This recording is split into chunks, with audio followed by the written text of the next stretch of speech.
This is the Sons of UCF podcast, your place for UCF sports talk year-round. Now, here is Adam and Mike. All right, don't adjust your radios. We are back. Actually, radio. I don't know if you're listening on radio. Don't adjust anything, I suppose. Well, adjust, I don't know. We're back either way. Sons of UCF, episode number 114. Hopefully it goes much better than the opening has gone thus far. My name's Adam, and as always, I've got my good buddy UCF Mike with me. Mike, welcome to episode 114, my friend. How are you? Doing great. Thank you for having me again. I mean, you're kind of... I used to thank you every episode, like in the first 5 episodes. I didn't know I was supposed to be on the show every week. Yeah, you're kind of the co-host. No need to thank you. Actually, the better part about those is where I would do like a whole rant without you and then bring you in like you were just waiting in the green room or something to talk. So luckily we figured all that stuff out. Although the good news is no one can hear those shows. So as far as I'm concerned, that stuff actually never happened. But today's show absolutely will happen, and it is an interesting one. So we've got our staples. We got Cow of the Week. I've got another new game. That's right. Sit down if you are surprised by this. I've come up with another new game that's pretty much every game we always play with a different title. We'll talk about the Hoops team. We'll talk about some football news, and we have the guys who created Dreamfield.co. It is a new service, a new site that will be launching soon to help support some of the name, image, and likeness legislation that'll be impacting Florida.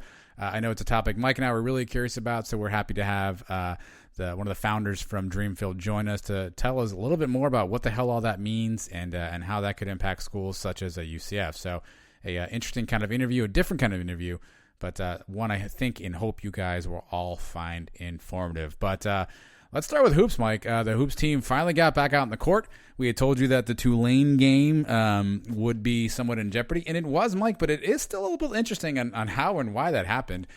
So Tulane actually traveled to Orlando.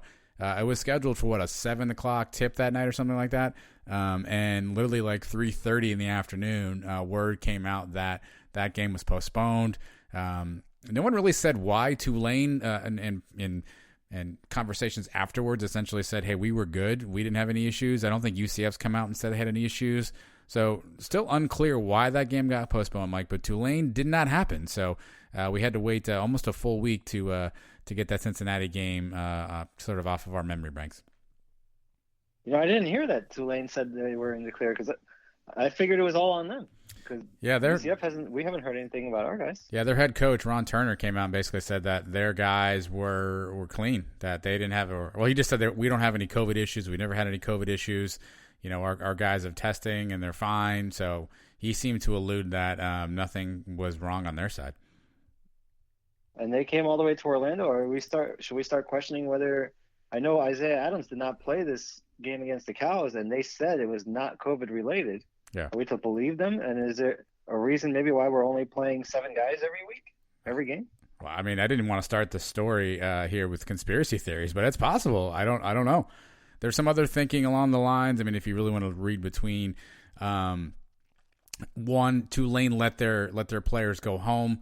And so, one conspiracy theory could be UCF was uncomfortable, even though guys were testing negative, not knowing where they had been, if they'd been testing while they were away. And so maybe that was one of the issues.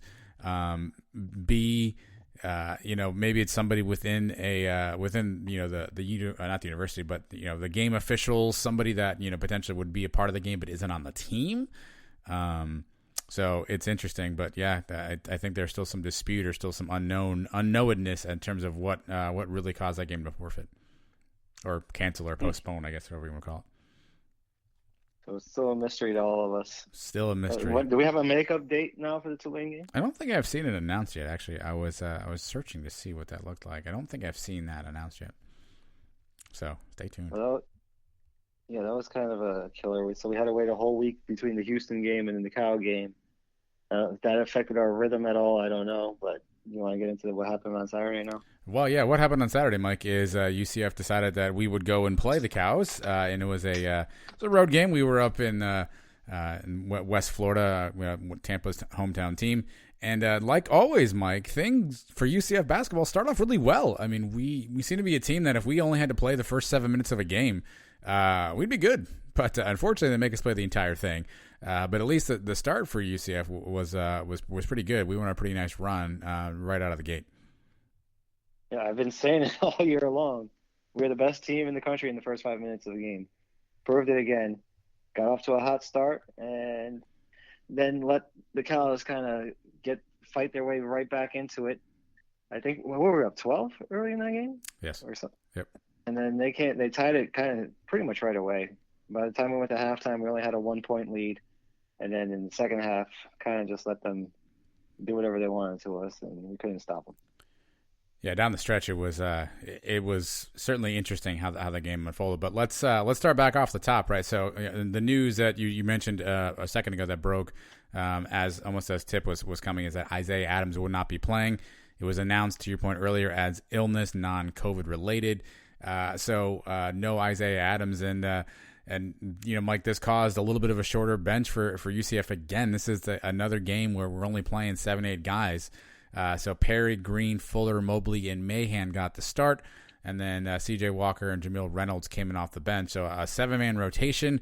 And I hate to be the person who says, well, this is the reason why, right? But it makes some logical sense that these guys are playing a lot of minutes, and USF, the Cows, they rolled out a lot of different players. I mean, I think they went 10 deep here, 11 deep if I'm doing my math correctly.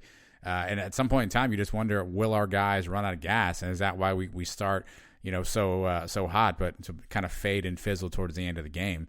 Darius Perry played 40 minutes the entire game, essentially. Darren Green played 38. Mahan played 32. Dre Fuller played 30. So not a lot of breathers out there for the guys. And you wonder if that wore us down towards the end. It's kind of like the Heupel effect has on the offense and the defense in football, where we don't have time to rest, and now these guys are not getting time to rest because only playing 7 deep. It's a questionable thing. I'm asking, is there a reason for it? COVID related, or are the guys sitting out that we don't know about because of that? Because you would figure. Yeah, I guess why not get some rest, right? Yeah, I guess that could be a possibility, right? I think strategically, the other thing you can think through is, Dawkins is really committing to kind of like a different style, a certain style of playing, right? If you look at the roster, we're not really playing a traditional, 2-guard, 2-forward center lineup. It's kind of that term that the Miami Heat made famous, back in 2012 and 13, which is positionless basketball, which essentially is you just play wherever, and C.J. Walker with his length and Sean Mobley with his passing ability allow you to do some of that stuff. So is Dawkins just committing to that's the style of play he wants to play, and he wants to use these versatile kids to move around, and maybe the other kids don't quite match his style. The challenge, Mike, listen, I'm not saying that every team in our conference is great, but I think you're going to be hard-pressed to go through a conference schedule only playing 7-8 guys a night. I just feel like that's just going to be a murderer's row after a while of guys getting worn down, getting tired. And then, Mike, you know what happens when you get tired, right? And you're not as sharp or as fresh as you used to be. That's when the injuries come. And UCF has certainly had plenty of history and knows all too well about major injuries to our basketball program. All right. And is this Dawkins maybe not trusting the other guys on the roster enough? We thought maybe Jamil Reynolds was in the doghouse, or what was his problem? Was he not in condition, ready to play? He wasn't getting any playing time. He got in this game only for 11 minutes. So put the burden on the other 6 guys to pretty much play the whole game. Something to keep an eye on going forward. I don't know how we can go through this gauntlet of a conference and only play 7 guys a night. Yeah. Well, you got to assume Isaiah Adams comes back. Maybe he's the 8th. Doumbia got some minutes early on. He hasn't really seemed to play.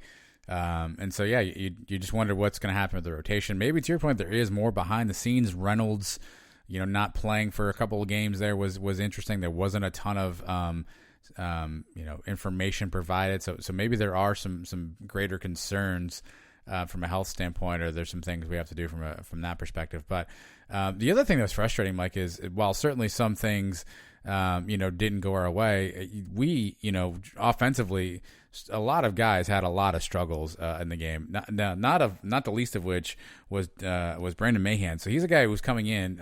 He was averaging 22 at one point. His average is down to 17, Mike. He took 3 shots, 2 points, 5 fouls, 3 turnovers for as good as he was in those early wins, it was certainly the other side of the coin this time around. You're starting to see, teams are keying in on him now, right? They're saying, okay, this must be the kid who's their best player, the kid who's going to take the most shots, and only getting 3 shots and 2 points, Mike, for a kid averaging 17. I know we all have off nights, and the defense can certainly do some things to you, but that was a really telling stat. And it seemed like once he kind of got taken out of the rhythm, out of the game, it seems like he had a hard time sort of getting himself reacclimated, and just seemed like he was just off all night, just didn't really have the juice, as Heupel might say. Well, the Cows made it a point to key in on this guy. I don't think he took his first shot until maybe the last couple of minutes of the first half. Like he said, he only took 3 the whole night. I mean, he's supposed to be our leading scorer. He's got to find ways to get to the basket and draw fouls, do something. And then it's up to the other guys too to open things up for him. And we talked not so great about Darius Perry the first few games, but he actually was our best player on Saturday. He was hitting some of his shots, and Green actually was hitting some of his too. Green hit a few threes. Both of those guys with 23 and 14 points, but that was it. Nobody else. We didn't have that third guy. Mahan could have been that guy. Isaiah Adams would have been that guy, I guess. Those 4 guys have all scored over 20 points in a game so far this year. But only one guy getting over 20 in this game, and then the rest of the guys not contributing much. Only 61 points total after scoring 35 in the first half. We went silent in the second half. Yeah, I mean, Darius Perry, let's start with that. He had 23 points. His first 6 assists on the season. He had not had an assist up until Saturday night. He had 6 assists against the Cows. Shot 9 of 16 from the floor, 3 of 6 from 3. He was a guy who shot 1 of 11 in one game. I think the other game he was 0 of 6, 0 of 7. So he certainly had struggled with his shooting initially, but he was getting looks. He was making shots on Saturday night. It's one of those things too where sometimes you can tell Perry is definitely a guy who's has got a lot of confidence in his shot and thinks they're going to always go in. And sometimes when one of those guys makes his first couple of shots, you're like, oh no, here we go, because he's going to keep shooting, right, because they went in. But I don't think we had offense without him. I think he literally was carrying us offensively for periods of time there. Curious to see if that's something he can keep up, and can the shots come in rhythm and in the flow of the game. Can he keep that sort of that same sort of aggressive attacking mentality while not shooting us or shooting himself out of the game? Because obviously now we see kind of what he's capable of doing offensively. Can that be harnessed and throttled? And if the other guys around him can step up their game, how can he be used to complement? But he was by far the best night out on the floor against the Cows. Yeah, he was not even close offensively. He was the best guy. Mobley came out and hit a 3 to start the game right away. You figured, maybe he's going to start jacking up threes. He only threw up another one throughout the game. Overall, as a team, we hit 7 out of 19 from behind the line. It's okay, right? That's not horrible. But C.J. Walker, offensively, I know the guy's doing a lot. Defensively, he's getting a lot of rebounds. He's blocking shots. He's very active. But he has not found his shot offensively. He looks kind of, I don't know, let's say off balance or out of whack when he's going to the basket, out of control maybe. He has not looked good on the offensive side. And after out-rebounding Houston last week, this week we let the Cows out-rebound us 39-33. And the turnovers once again this week killed us in some spots, 15 turnovers. And we got to start cutting back on those. Yeah, I mean, the 2 key stats for me that stuck out. The Cows had 14 offensive rebounds that led to 21 second chance points. Conversely, we had 7 offensive rebounds, 8 second chance points. I mean, that second half, Mike, they just owned us on the backboard. This Michael Durr guy, Michael Durr, he had 11 boards. Alexis Yetna, he had 6 boards, 2 offensive rebounds. I mean, those 2 guys on the inside, it seemed like, their main guy, David Collins, would drive to the hoop, either find one of these guys, underneath the hoop and for an easy layup, or he'd throw a wild shot up and would miss, and these guys would get it, or he would get fouled. David Collins shot 15 free throws on the evening. He only made 7, but he still shot 15 of those. I found a new stat. I hadn't seen this one before in the way it was broken down. But one of the sites I was looking at, David Collins from the Cows, he had 7 fouls drawn against him, which was interesting. That by far led the team. So essentially 7 times he got fouled. Which again, he got to the lane when he wanted to. If it didn't go in, then you either got to the line, Yetna or Durr were cleaning up the mess, and then every now and again you had one of the sort of random Cows. If it was Castaneda, if it was Murphy, they'd hit a shot, and before you knew it, we were kind of down in a heartbeat, Mike. But how much you mentioned Isaiah Adams? How much do you think his departure, his not playing, how much do you think that impacted this game overall? Do you think it's a different game if Isaiah Adams is there? Absolutely. The guy, I mean, it was a late scratch, right? We didn't hear about it until right before tip-off. Who knows how long before the team knew that he wasn't going to play. If he just wasn't feeling good that day, I mean, he had a flu, maybe ate something that was bad. I don't know. But, I mean, you prepare all week for a team and you game plan for a team, and he's a big part of the offense. And to find out he's not going to be in there right before tip, that's got to have a big effect on the team, I would think. Yeah, I mean, certainly he brings a spark to the floor. And you mentioned C.J. Walker, Mike, and you're right. He's the other kid that he's doing a lot of stuff. His ideal stat line for C.J. Walker is probably this year gonna be, 8 points, 9 boards, 3 blocks, 2 steals. You know what I mean? Like that. That's gonna be his role.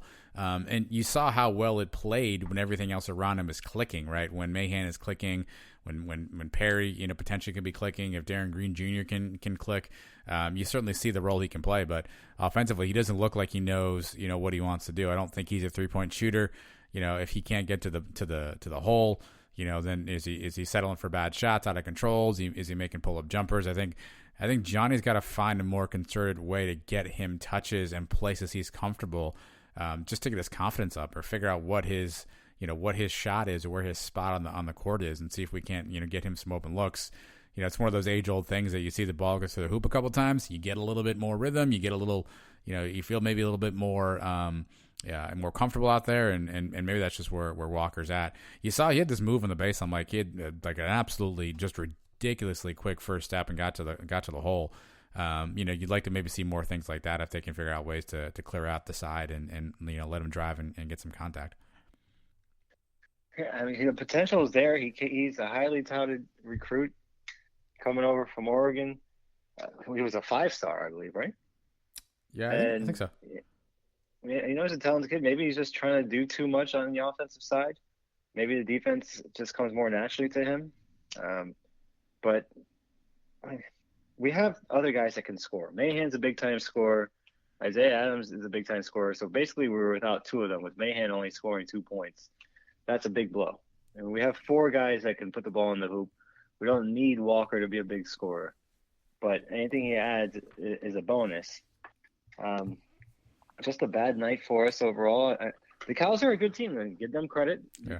They have some talent on that team. The Yetna's a good player. The Castaneda kid hit 3 threes on us. Those were all killers at the time. So they made their shots when they counted, and we'll get to see them again. We split with them last year too. Yeah. They're a team that's been on the rise the last couple of years in basketball. So it's not a bad loss. It's on the road. You just got to forget about it for now, and we'll get a shot at those guys again in a couple weeks. I'd also like to see Dawkins figure out a way to use Sean Mobley. I mean, I think we've seen so far he's a pretty solid passing big man.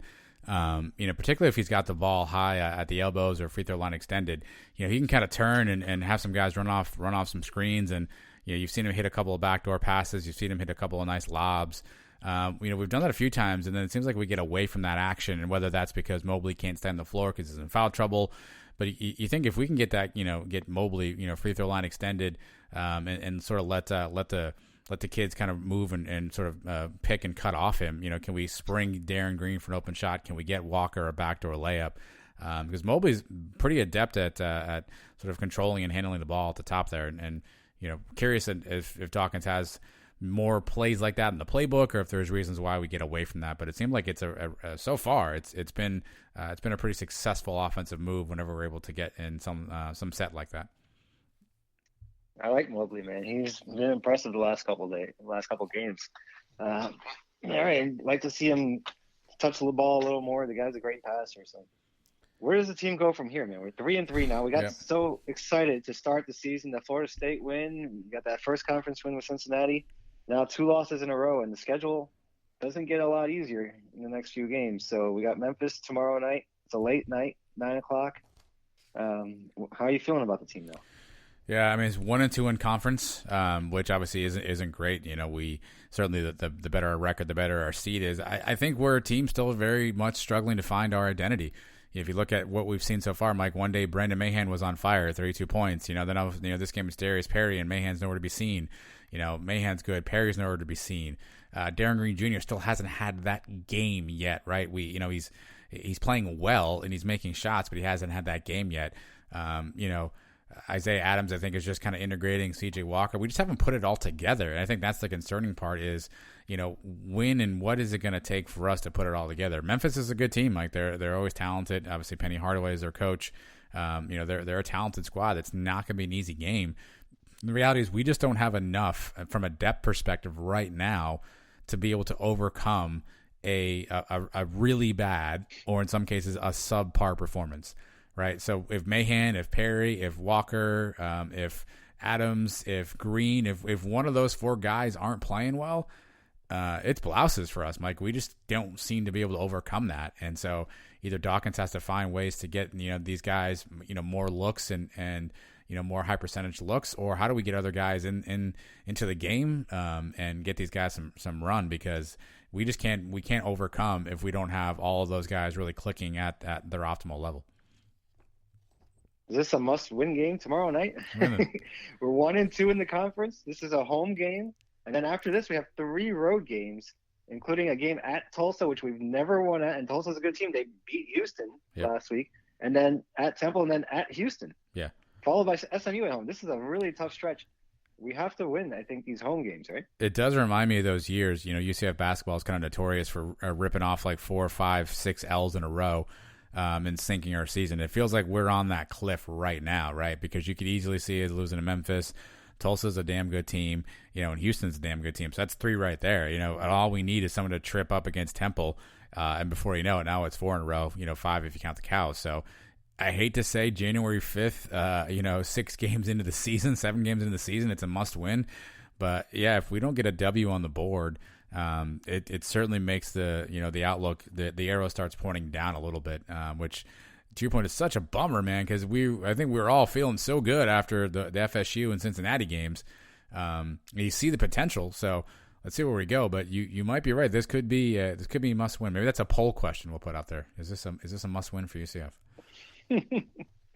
I said the first game of the year against Oklahoma was a must win. We didn't get to play it. Or maybe it was the Auburn game after the Oklahoma game got canceled. But, I mean, it's not far-fetched to start saying these games we got to get, because we saw the team on the road this week against South Florida, not our best performance. We got to win these home games and the tough road games coming up. This is a tough stretch, man. And like I said, there's no easy spots. There's no 4 games in a row on this schedule where you say, oh, we're going to get a nice little streak here. So you got to fight and claw every single day. Well, and to be fair, right, we had the Tulane game that was canceled. Tulane was picked to finish last in the conference preseason. Now, again, we were finished at 8, we were picked to finish 8, so maybe those things don't matter, right? But we play that Tulane game, right? Now we're 2-2 in conference potentially if you put a win there. So that does complicate things. We do get a second crack at Tulane. I assume that gets rescheduled somewhere down the run there. So maybe that does help. So that does skew it a little bit, Mike, but it certainly is still a thing that, right now we're sitting 1-2 in conference, and we've, Memphis is a good team. And if we don't figure out a way to put it all together, or at least stay into the game, particularly down the stretch, it seems like that's where, you said that earlier, we're the best, first 5-minute team in the history of basketball at this point. We just can't seem to get out of our own way, after the first time out. No, we've had, like I said, 4 guys, and even Johnny Dawkins mentioned it. He says he doesn't remember having 4 different guys score over 20 points in the first 6 games of the season. Who do you trust, or who do you want to have the ball? I think we all would have said Mahan coming into this last game, but now after seeing that game Saturday night, if the game's on the line against Memphis coming down the stretch, you need a shot there at the end or the last couple of possessions. Who do you want with the ball in there? Well, that's one of the interesting things about this team for me is that, probably your best scorer is a guy that doesn't necessarily handle the ball very well or that often, right? So you think about some of the, you want to do an NBA comp right now, right? I'm not saying our guys should be this good, right? But, when the Lakers want a shot, they get the ball in LeBron's hand, get out of his way, right? When the Warriors want a shot, they give the ball to Steph Curry and get out of his way. Darren Green Jr. is probably our best scorer, but he's also not a guy. Is he a guy that we can give him the ball and get out of his way? Or is he better suited coming off of picks or screens or pin downs? And I think that's what's interesting about it is you're going to have a guy who can create his own shot, get to the hole, get some space. Is that Darren Green Jr.? I mean, I hope it is. And I think that's part of his maturation process on if he wants to go to the NBA, he's going to have to learn to be that guy. But we haven't seen a ton of it. I'm not saying he can't. We just haven't seen a ton of it. I've seen Mahan do it. And I know Perry is not afraid to do it. So, I mean, I guess I would say Mahan just because I feel like we'd clear out and let him work. But I'd love it to be Darren Green if we can figure out a way to design something that allows him to be successful on that. You stole the words out of my mouth. Perry is not afraid to do it, and I think he will take the chance. If he's got the ball, I don't know if he even gives it up. And he just tries to win the game himself. Hopefully we're not in that situation. And what do you trust more, the team making a stop? Because I think defensively we've shown that we can make a couple – we can lock teams down for a little while, and we haven't been able to do it for a full game. But one big possession, I kind of trust – I like the way we play defense. Yeah. And to be fair to Memphis really quickly, they're 6-4 on the year. So they've essentially split they split their last four, including a loss I guess at home to Auburn, which is a team we handled pretty well. They beat Tulane, they lost to Tulsa, and then they eked out a 1-point victory against the Cows. So they've struggled a little bit here down as they've gotten deep in their schedule, but they've already played 10 games, Mike. Looks like their conference record really isn't any better than ours, right? Because they've got basically a win against Tulane, and a win against the Cows, and a loss against Tulsa. So they're 2-1 right now. So they have Temple that got postponed, so they're still kind of waiting around. So they haven't played since the 29th. So they'll go almost a full week before they come to Orlando. So it certainly could be a good one, and I guess we'll see, what transpires there. But I think you're right. I think we've got to see a performance. And you just need to see consistency, right? You need to see if Mahan's going to be a 13-point-a-game scorer, and when it's all said and done, then get us our 13. If Green's going to be a 14, then get us our 14. We have to have guys who can kind of stay and maintain near their averages so that we have an opportunity to stay in some of these ball games. Yeah, we need a balanced attack. We can't just rely on one guy, two guys. We need 3 or 4 guys getting, 14, 15 points, like you just said, and just keep attacking the boards, and please clean up these turnovers because that seems to be a killer so far in the first half of the season. And then we got to figure out our size on the inside. C.J. Walker seems to be kind of our biggest, our best presence from a rebounding perspective. Again, Doumbia is not getting any looks. Johnny Dawkins talked a little bit about Bull today. He doesn't look like he's any closer to getting on the court. Sounds like Dawkins says he's working his way back, but we still have nothing definitive on him, and he's still a bit of a project.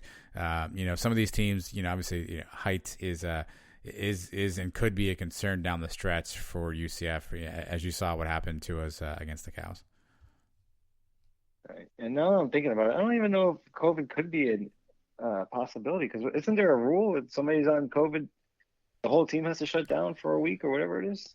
That would I hear that early in the that year? would be essentially what you would think would have to happen. Yeah. Again, I don't know all the rules. I don't know, if somebody wasn't with the team, but you would think that there would be some level of expectation. But look, the reality is, I think, Mike, we've heard rumors about football guys who had COVID and it wasn't really announced anywhere. Nobody else kind of got sat down. So it's hard to say what all those rules look like, but I guess that's a possibility. All right. So let's see if we can get some more guys out there on the court, and Johnny's got to start trusting, I guess, a couple more guys, and even if it's just to give our guys a break, so they can be fresher down the stretch. And we've seen the team get off to great starts, but kind of not finish as strong because of it. So maybe he's got to make that adjustment now coming up. Yeah, well, you alluded to it earlier, so it's a 9 p.m. tip time from Edition Financial Arena. It's on ESPNU, so you don't need to plug in any sort of Fire Sticks or go to any sort of devices to watch it. Will be an ESPNU game, so we'll see what we got there. Again, Memphis has 4 guys averaging double figures, so we'll see what that looks like, Mike. But let's take a quick pause here. We'll do a little commercial situation, and we'll transition from basketball into football. Not a lot going on, but there is a lot going on. We're all still confused. Don't go anywhere. We'll figure it all out right after this. All right, the football news, Mike. You know what it does? It never stops. What's that? It never stops. There's some news, although there isn't a lot of news. So a couple of things really off the top. I think a lot of folks are still kind of curious about the coaching stuff. Replacement for Anthony Tucker. Any news on Randy Shannon with his contract essentially set to expire? And as you and I are talking into this microphone on Monday the 4th, still no update to that. In fairness to UCF, a lot of the folks were away during the holiday break, and so they're kind of back to traditional work weeks.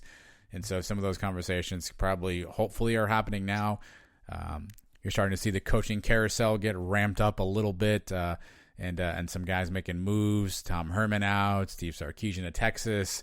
Doc Holliday from Marshall essentially left the program today, which is a bit of a head scratcher. So you'll start to see some more things kind of pop free. So at this point in time, we don't really have a ton of new information on where we're with coaches. It sounds like in true Heupel fashion, that stuff is being close to the vest, Mike. So we'll continue to keep you updated there. But on the other side of the coin, Mike, pretty much everybody's left UCF. And we had a slew of announcements last week on guys who essentially will be entering the NFL draft. And I think the first thing I want to point out before we get to all these guys, and we'll get your thoughts on these, Mike. So these are not guys who are leaving early. These are guys who have graduated. They fulfilled their years, their 4 or 5 years in the program. They have their degrees. Really what they're choosing to do is not exercise a free year that the NCAA granted them. So it's a bit different than someone declaring for the draft a little bit early. Yes, these guys are all declaring that they're going to the draft, but in reality, they've graduated, they've fulfilled their commitment, and they're just electing not to take on an additional year, Mike. So it to me, it is a bit of a distinction. They're not leaving early. They're essentially leaving on time. They're turning down an opportunity to maybe stay for one more year. That makes a big difference when you're in the NFL. NFL teams consider age all the time. You always hear about running backs over the age of 30 and things like that. So you don't want to be a 27-year-old guy leaving college unless you're Chris Winkie. You're not going to get too many opportunities going into the NFL. The younger you are, the better. So these guys have all graduated. They've all been here for 4 years. Some of them even 5 years, right? Yeah. Jacob Harrison has been here 6, right? So it's time to go. When it's time to go, it's time to go. They're going to make that move. That's their dream. They got to go for it and go for it now. I know we're all selfish as fans. We'd love to see them back and helping us win again next year. But that's what college is all about. Time to move on. The roster's turning over every few years, and we got to make the adjustment now ourselves. This is all Heupel's team now. That's it. All the Frost guys are gone. Every tie to the 2017 team now is gone. So it's a new era, and we wish all these guys the best of luck. Hopefully they all get drafted. I don't know if that's going to happen, but we'll be rooting for them. Well, let's go through the list in case you haven't necessarily heard these things here. So in no particular order here, Greg McCray, running back, has elected to not return for his free year. McCray leaves UCF after rushing for over 2,600 yards, amassing 30 total touchdowns. His highlight year, Mike, was 2018, where he was an 1,100-yard rusher. So Greg McCray leaving the program. Mike, can't say enough about Greg. He came to UCF as a walk-on. He spent a semester at Navy, joined up in 17. I don't think he saw the field very much in 17. And in 18, kind of came out of nowhere, right? We were all talking about Otis and AK, and McCray, came really kind of out of nowhere. And we saw him first in that spring game in 18, and we saw the talent he had. But he leaves UCF pretty close to the top in terms of rushing yards. And one of those kids, Mike, that he's, you say this all the time. He's a tactician, the way he sets up his blocks, the way that he uses his line. He's not a a 4-2 burner speed guy, but he's a solid running back. I'm really curious to see if he gets a look at the next level. He is a guy that if he stayed another year could have broke all the records or at least come close to most of them. Great guy to have on the team. Or he kind of got cut short because he had that year in 2019 where he missed a lot of games for injuries. And then having to split carries with a whole bunch of guys with Killens and Otis and Vontavious Thompson. I mean, imagine him in an O'Leary offense. He may have gotten a lot more carries, but great kid, great player, very fun to watch him play. And I mean, I wish him the best of luck going into the NFL. But even if not in the NFL, yeah, he can still get paid professionally. He may go be one of these Canada guys, or he's going to have a big combine day, I think. Yeah. Because I don't know if he's got the size right now that the NFL looks for. Next up, Otis Anderson. He leaves UCF with over 2,000 rushing yards, 17 rushing TDs, over 1,000 receiving yards, and a return TD as well. So 27 total touchdowns in his UCF career. Obviously, for us, he burst on the scene, Mike, in that 17 years true freshman season. People forget that year, Mike. He was. I don't even know that he was somebody who we were counting on early on. But Juwan Hamilton went down. We had AK, and Otis came in late, and just big time games. That Cal game, he played really well. The Memphis game, he played really well, and then he made some big plays against Auburn in the Peach Bowl. We kind of moved him all over the field, and Heupel kind of used him as his utility guy, a Swiss Army guy. But he gave his heart and soul to UCF. Highlight making plays. His ankle breaking run against FAU, I think, is always something we'll remember. Outside of that perfect screen pass that he caught against the Cows, but.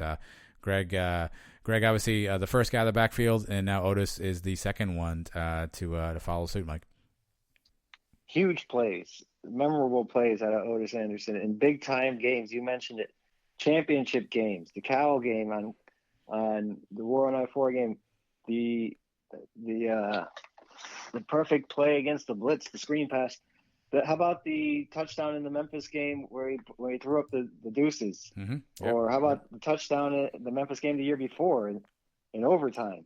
And then in the Peach Bowl touchdown. He's scored big touchdowns in big moments. Even the game we lost, the Pittsburgh game, when we made that comeback, he scored that touchdown on the punt return. I thought for sure we were going to win that game. Just a big-time player, big moments out of him. Another guy that his size is the only thing that keeps him down because he's got all the ability, he's got the heart, and two guys leaving now. Those two guys in the backfield kind of leaves us without that much experience back there now. But I mean, you can't fault these kids. They've been here and they got to do what they got to do. Yeah, Otis will be interesting because he definitely has the skill set. You've seen the NFL, go to smaller guys in the backfield. You've seen that happen before a time or two. And so, Adrian Killens was obviously a guy, Otis is a little bit bigger than him, but, AK didn't get off the practice squad for the Eagles, except for one game. So we'll see if he has an opportunity to make a mark because he's certainly got a unique skill set. And I think he obviously could be a benefit to an NFL team. So that's in the backfield, Mike. Receiving core, we kind of already knew this one. Marlon Williams, he already declared, but didn't want to mention him. He leaves UCF with 157 receptions, 2,200 yards, 19 total TDs, 10 of those in this past season. Marlon's certainly going to be a beast at the next level. One guy who we thought would have a really big year, but unfortunately injuries got a hold of him is Trey Nixon, Mike. He finishes his UCF career with 100 receptions, 1,600 yards, 13 TDs, 7 of those TDs in the 2019 season. Got injured in the opener against Georgia Tech, came back late in the year and played a couple of games, but I don't know that he was really fully 100%. And so Trey Nixon, one that folks thought maybe would take advantage of that year just to sort of get another full year of film out there. But Trey Nixon elects to take his opportunity at the next level in the NFL.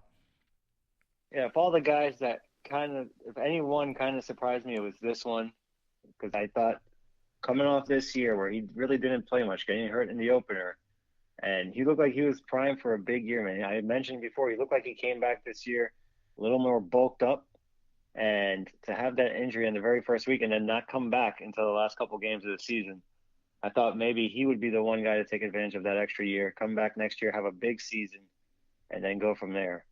But I mean, he's another guy that's been here now for a while. He came in 2018, his first season, transferring over, and had a big game right away. His very first game against UConn, a couple touchdowns, and is always that deep threat that we've needed. Dylan Gabriel loves just throwing bombs to him deep, a speedster.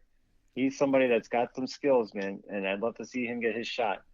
And selfishly, I would have loved to see him come back another year, but good luck to him too.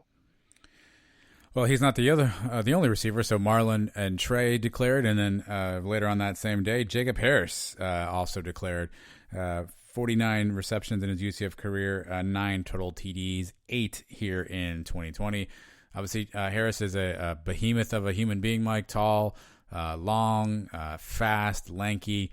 Obviously, hands have really been probably the only thing that has held him back.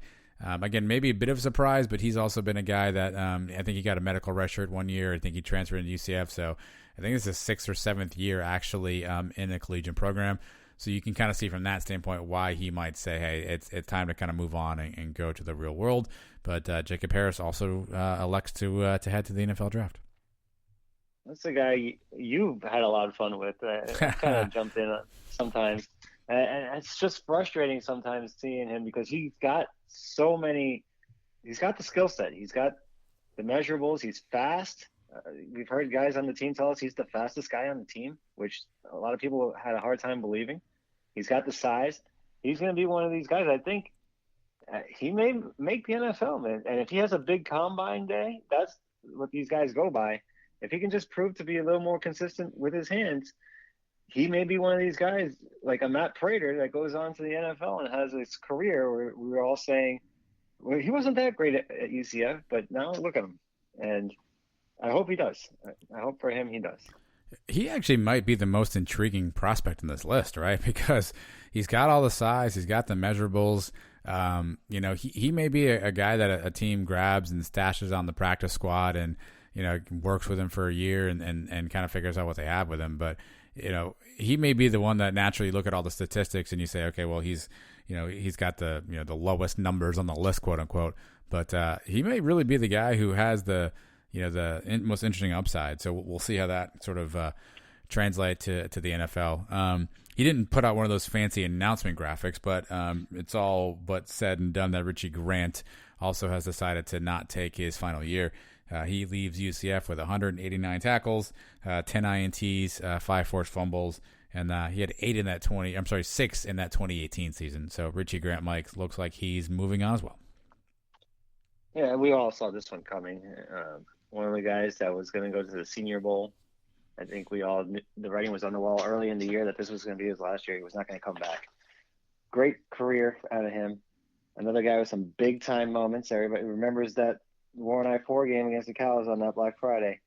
He's the guy that stripped Wilcox that caused the fumble to end that game because who knows if the Cows could have come back. That game could still be going on the way it was going that night. But I kind of give him credit for not putting out one of those statements. I texted you that one. It seemed like we were getting barraged by all these statements, and I guess I know why the kids do it. They do it when they come out of high school to tell you where they're going to school. So now they're doing it and telling you they're leaving. Everybody does it. They write this long soliloquy of 5 paragraphs telling you that they're not coming back. So I kind of respect Richard Grant for not writing one of those things and just saying I'm out of here. Thank you. Well, same thing I think is true of Aaron Robinson. Again, we haven't seen any of those statements from Robinson, but it seems all signs are pointing in that direction for A-Rob as well. I don't know if you know this, Mike, but he actually started at Alabama. He had 73 tackles on the year or on his career, 1 INT, 1 touchdown. It was that Stanford game that he played really well. When Mike, he's a guy who was all over the field, kind of a really hybrid linebacker, nickelback role in this Randy Shannon style defense. But again, nothing official, but it's pretty. I think it's pretty interesting and pretty comfortable to say that A-Rob will be going to the draft. See, we talk about it all the time when guys transfer and they do make it to the NFL and they mention the second school. But him being the first school, Alabama, do you think if he got on there, they would say, well, he was recruited by Nick Saban. He was an Alabama guy. And nobody would mention UCF? Probably. I mean, I think he would probably say UCF. Or he'll probably pull out the high school thing, right, and say neither. Yeah, well, he's interesting. I think Richie Grant has probably the highest draft grade of all the draft services that have looked at these guys yet. And again, some of these things haven't been updated since some of these guys announced. But I think Richie Grant has the highest potential grade of anybody. I think Robinson's one of those kids that's probably on that fringe. We'll see what his pro day stuff looks like, but who knows what he'll say. But here, so that's the who's leaving, who's staying news. Here's what we know about who's staying, Mike. We know Jake Hescock is electing to come back. He's already made that announcement. Noah Hancock, he announced he's returning to UCF. Shane Burnham stated in one of his press availabilities that he expects Kalia Davis to return. So it sounds like Kalia Davis will be back as well. Some guys we don't know officially kind of where they are yet, really, Mike. And some of these guys really weren't a ton of guys that were out there playing a bunch. But really one name that's interesting is we haven't heard anything about Brandon Moore.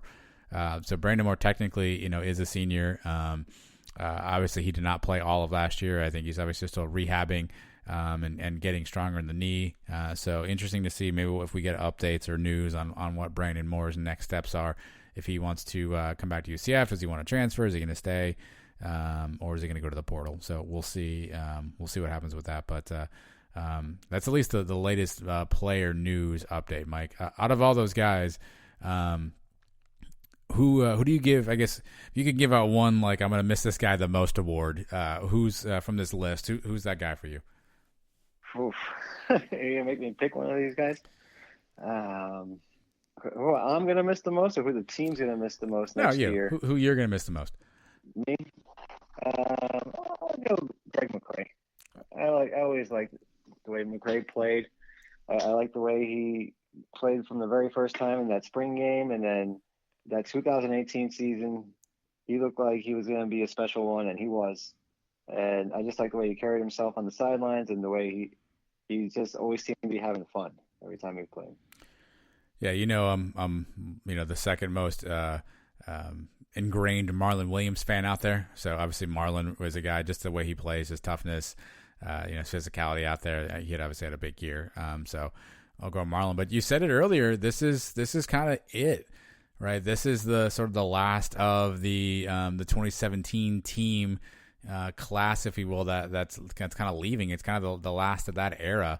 And it's kind of interesting, Mike, because, obviously you and I are getting older, and, with more and more years that go by, like you kind of get accustomed to these kids, and it's almost like, oh my God, I can't believe they're all leaving right now. It almost makes it feel surreal because they were such a big part of UCF, and it's an era at this point that, I don't know how you top what these kids did in that 17, 18 run, even 19.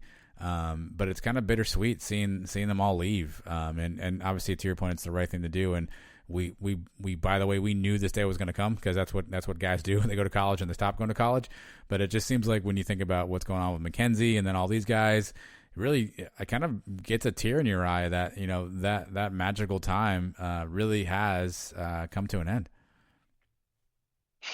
It's over, man. The Mackenzie Milton era is over, and all the guys that we won with in that magical season 2017, they're all gone now. So, I mean, it happens. It happened with the 2013 team. Remember, after we won the Fiesta Bowl, a lot of those guys came back in 14. All the receivers were back, and we had a pretty good team. Bortles had left, and Storm Johnson had left, but most of the team was back. And then a couple of years later, they were all gone, and we went winless, and then reloaded. And we reloaded with this group, and now they're all out of here. And hopefully we put together another nice class and another group that can bring us back to the promised land next year or the year after, sometime soon. And then we'll be waxing poetic about those guys and missing them when they leave. Yeah, we'll have to get used to some new names, right? There'll have to be some new names that are filling some of these holes. And this is now officially the Josh Heupel team. I mean, these are Heupel guys. These are guys that he's been recruiting since he arrived at UCF, and so it's the transition is official, Mike. And it kind of came quickly, and all of a sudden you kind of snap back and you realize kind of where we are. But the Heupel era has fully begun. And, we'll see where, to your point, where the next crop, where the next Greg McCray is in that list, where the next Trey Nixon is, where the next Otis Anderson is on these guys. And we'll get to know those names too. But certainly certainly wish all those guys well as they embark on their next endeavor. But coming up next, we're going to embark on a new endeavor. Surprise, it might be a game. Stick around.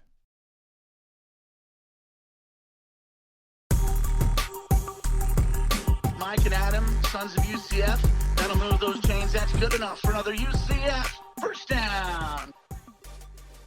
All right, if you follow the show, you know every week I come up with a silly little game, which if you really follow the show, you recognize is actually the same game with a new name every single time. This week's Mike, you have no idea what this is. This is completely Mike gets zero information on these games most of the time, and I just spring them on him as we hit record. So this game is called Are You More Worried About? All right, so I'm going to give you two things, Mike, and you tell me which of these two things you're more worried about. So I'm playing to your negative side here today. So let's start with basketball. We were just kind of waxing about that earlier in the show here. So Mike, what are you more worried about? UCF's ability to score or UCF's ability to rebound? I'm going to say score right now because we've shown that we can rebound when we put our minds to it. That Houston game, and Houston's a very good team rebounding the basketball, and we out-rebounded them. Yeah, we lost the advantage to the Cows this week, but we didn't get completely out-rebounded. I mean, they got a couple more than us. But scoring was the issue, and we talked about it earlier in the show.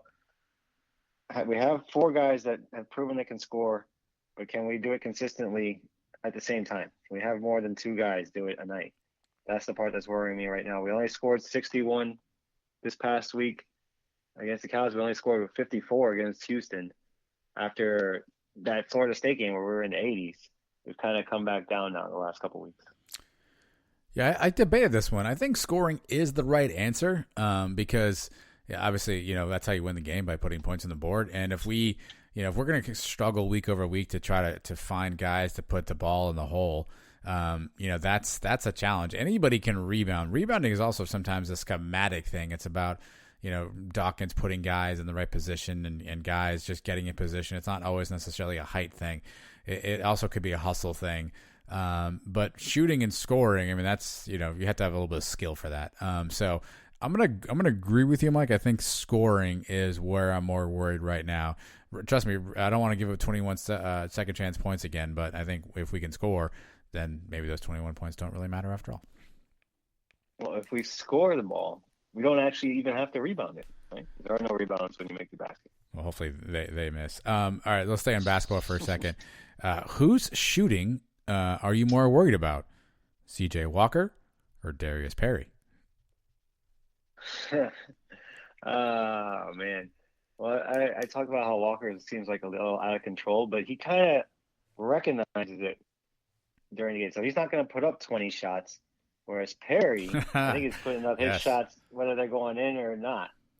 So when he's making them and he's having a good night, it's not a bad thing.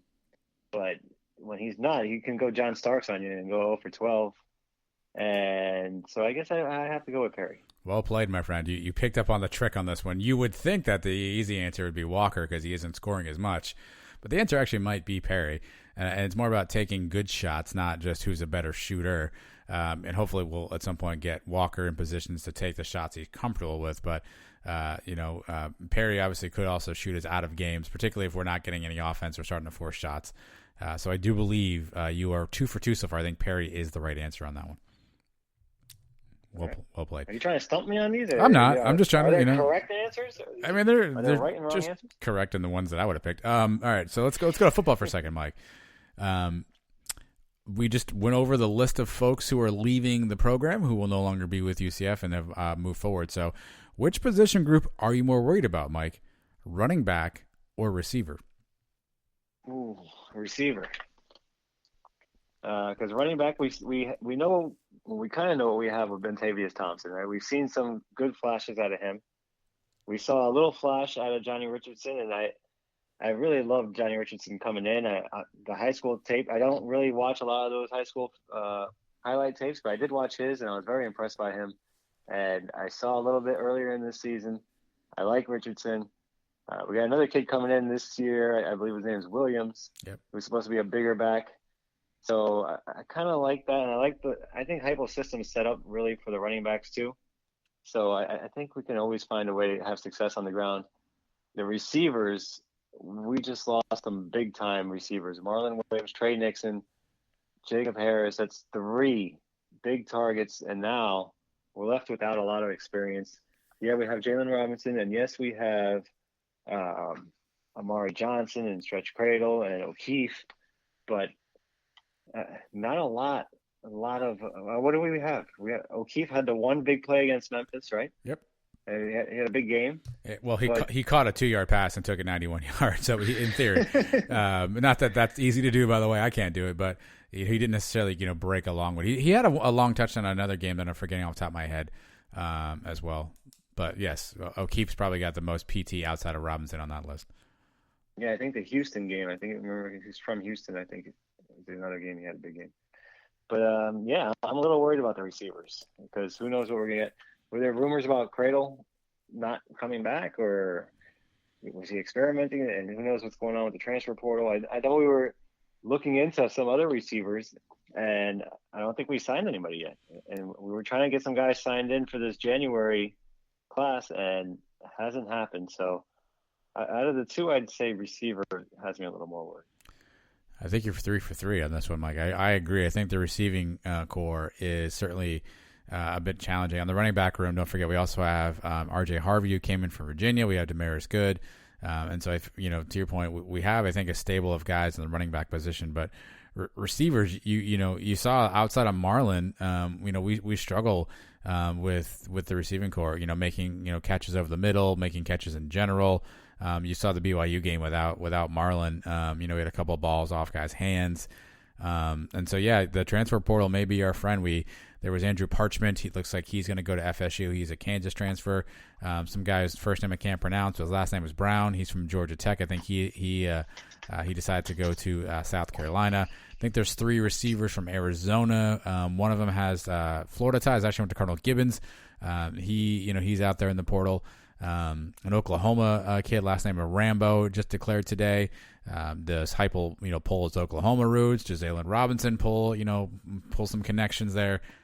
So it sounds like if you're reading the tea leaves, all of the transfer portal talk is slanted receiver wise, which probably leads you to think that that's a place where Heupel realizes he needs a little bit of extra help, which is probably the spot.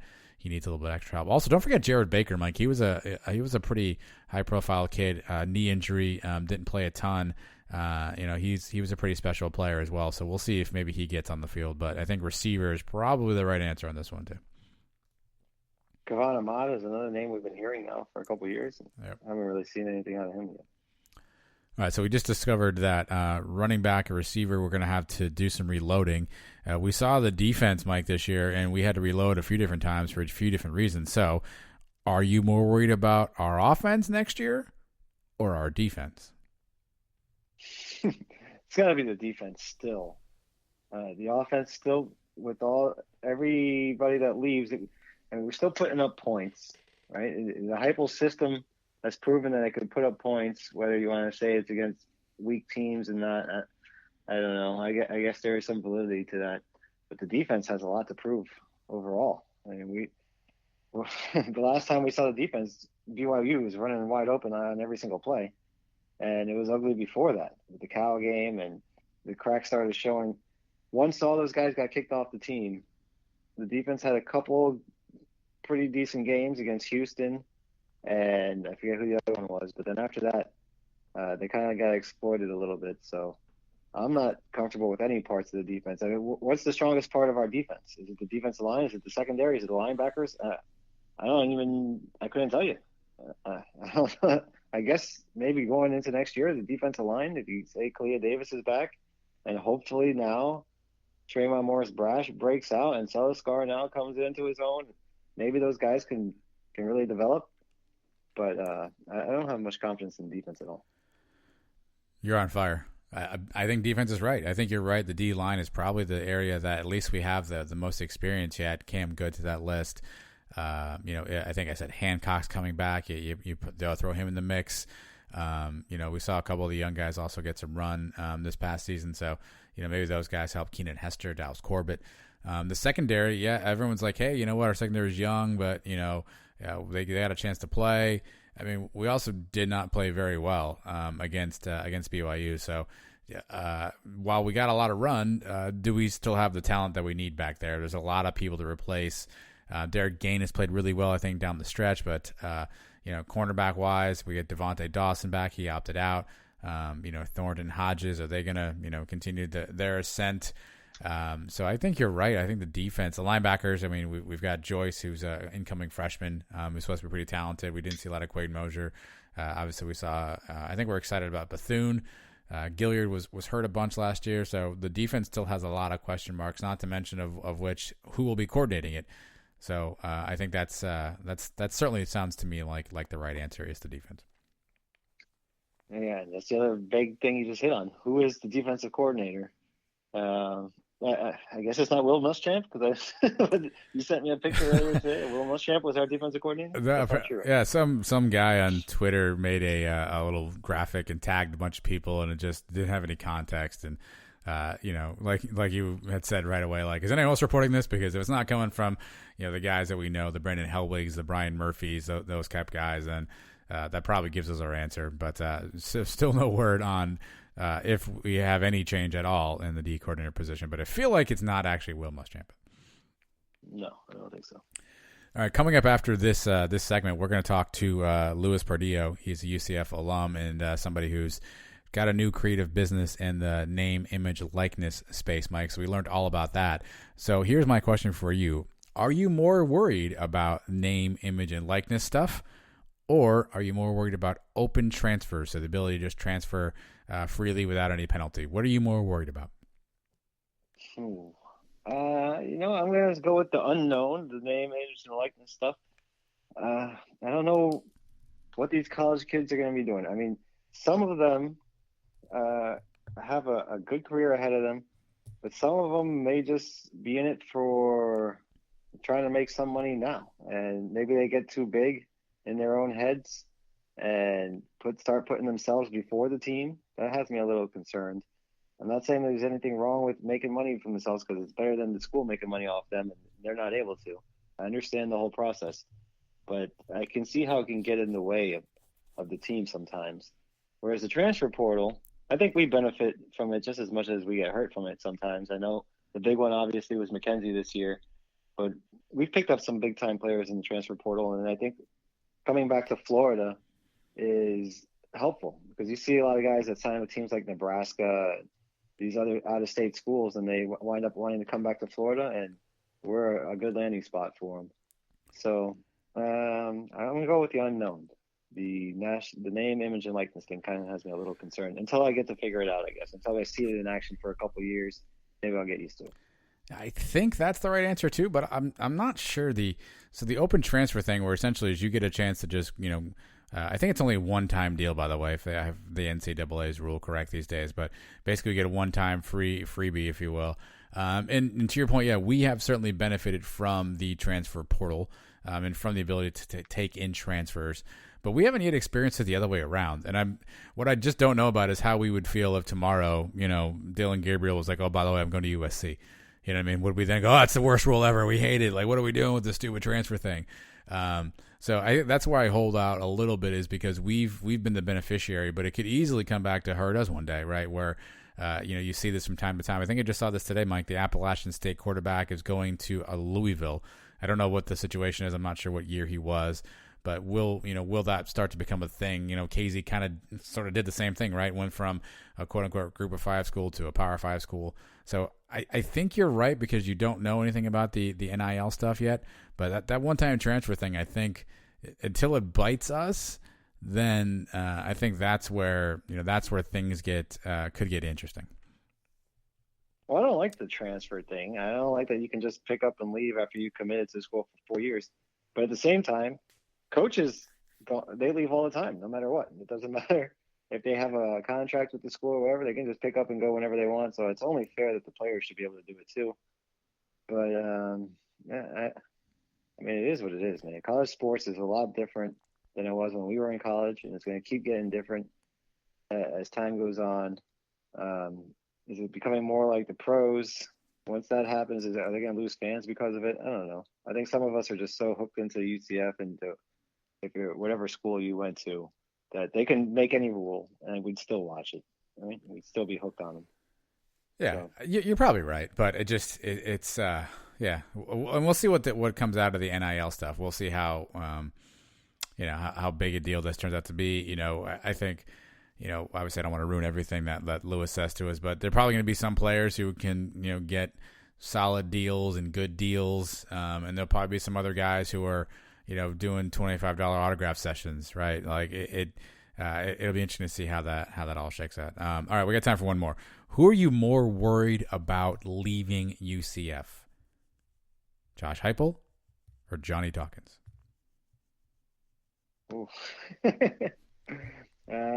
We gotta say, you mean who do I think might actually leave, or who? Were you more worried about? If you heard this guy, you're worried that this guy could leave us? You more worried that Heupel would leave us? Or you'd be more worried if Dawkins left us?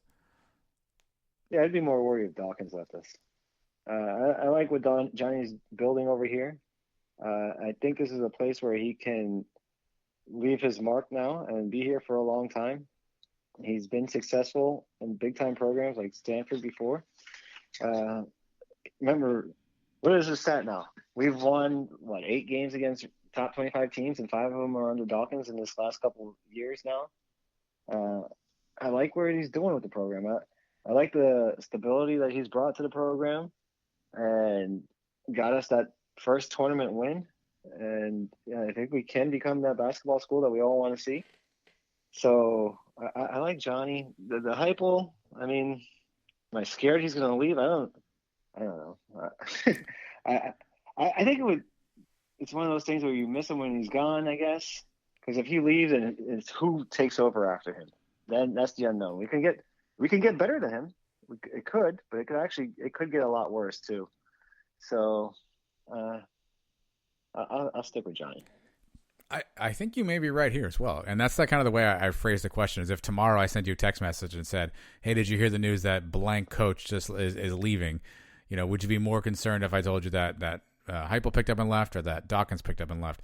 And I think you hit the nail on the head. I think from a football standpoint, while we certainly could get could be a lot worse, I think UCF would be an attractive football job where we could probably get, a couple of interesting candidates to consider coming to UCF and continuing to build what we have here. Johnny's just starting to really, I think, take basketball to that level of where it should be at UCF. And you wonder if he leaves, what is our identity at that point? Who else could we get to come in here and be coach? I just feel like, we probably would be able to hold our own and do something with the football program, where the basketball program, is just on that upward trend, and you'd hate to see kind of Dawkins leaving and take that away a little bit. So I'll go Dawkins. I think you might be right on that one too. All right. So this game, I had zero prior knowledge to come in, and it's a game that is kind of like a negative perspective. What are you most worried about? Yeah. You know me, I'm a pretty positive person. I was positive even when we were down 21-0 BYU. I answered all questions the way you expected, or does that mean I am negative? Does that mean I'm bad? I wasn't prepared for that question. No, I think you looked at the questions and you objectively figured out which of these things are bigger concerns, right? And so I think that means you're a positive person, but you're a wise person to know what's really, really important.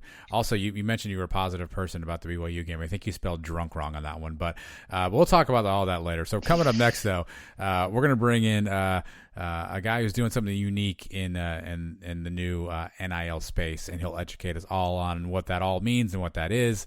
And he's a UCF alum as well. So stick around, Sons of UCF. We're coming right back after this.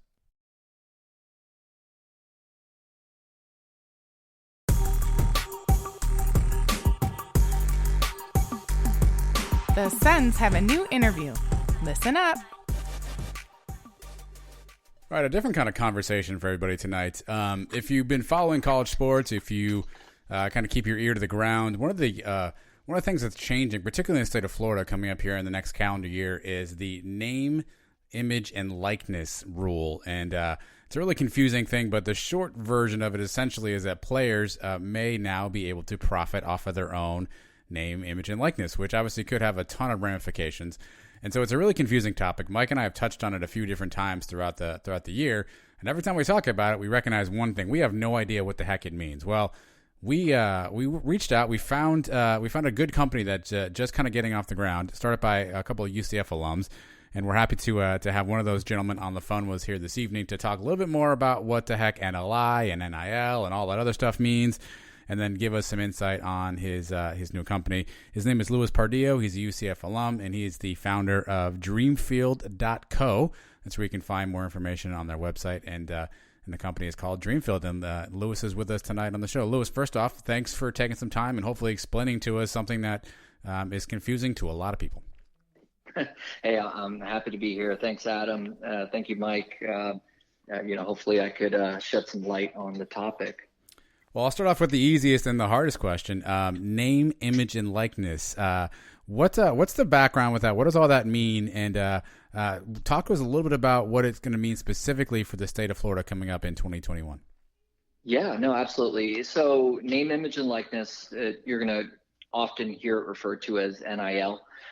It's sort of the buzzword or the term right now for new legislation that's currently moving through different state legislatures. You mentioned Florida. Florida right now is one of 6 states that have passed some version of the NIL law. But, it's not just at the state level. It's also at the federal level. There is currently 2 bills at the Senate chamber, one by one of our senators, Marco Rubio, another by Cory Booker of New Jersey, as well as at least one bill at the House level, the U.S. House. And so, there's different levels of government that are really looking at ways to change the way our college athletes structure. And really what that's done is put pressure on the athletic associations. So the NAIA, as well as the NCAA, have been looking at different bylaws to make changes just because of the pressure that they're getting from the different state and federal government agencies. And so for Florida, this goes into effect essentially in 2021. No, so the upcoming essentially sports calendar year, this new legislation is essentially active. Yeah. So while Florida wasn't the first state to pass the law, it actually, the honor goes to California and then Colorado second. Both those states don't activate the NIL law until 2023. Why they waited that long, I'm not sure. Florida stepped up, and I got to give major kudos to Chip LaMarca, who's a state representative down in Broward County, who was leading the way and got the bill signed by Governor DeSantis. What they did was sign the bill in June of 2020 with basically a 13-month window to implement it. And it shows how serious Florida is about the NIL and really supporting collegiate athletes. Now, of course, with that short period of time comes a lot of issues, which right now the Board of Governors are sort of figuring out from a compliance and regulation standpoint, which of course adds a little bit of confusion at the platform level and for the athletes themselves. So that's something that we're sorting out on our end, as well as I'm sure other players in the space as well. Who came up with the idea for Dreamfield, the company that you guys started, and what exactly is it that you guys are going to be doing? Yeah, so my partner, Andrew, who is a fellow UCF grad, gave me a call in March of last year and basically asked me if I was following what was going on with California. And at that time, Florida hadn't passed the bill yet. And so I had heard a little bit, but didn't know too much of what was going on. And we just started researching, and we saw an opportunity to really just dive in and help college athletes out. And so back in March, we had just basically a general idea of, the industry and what we could do to participate in it.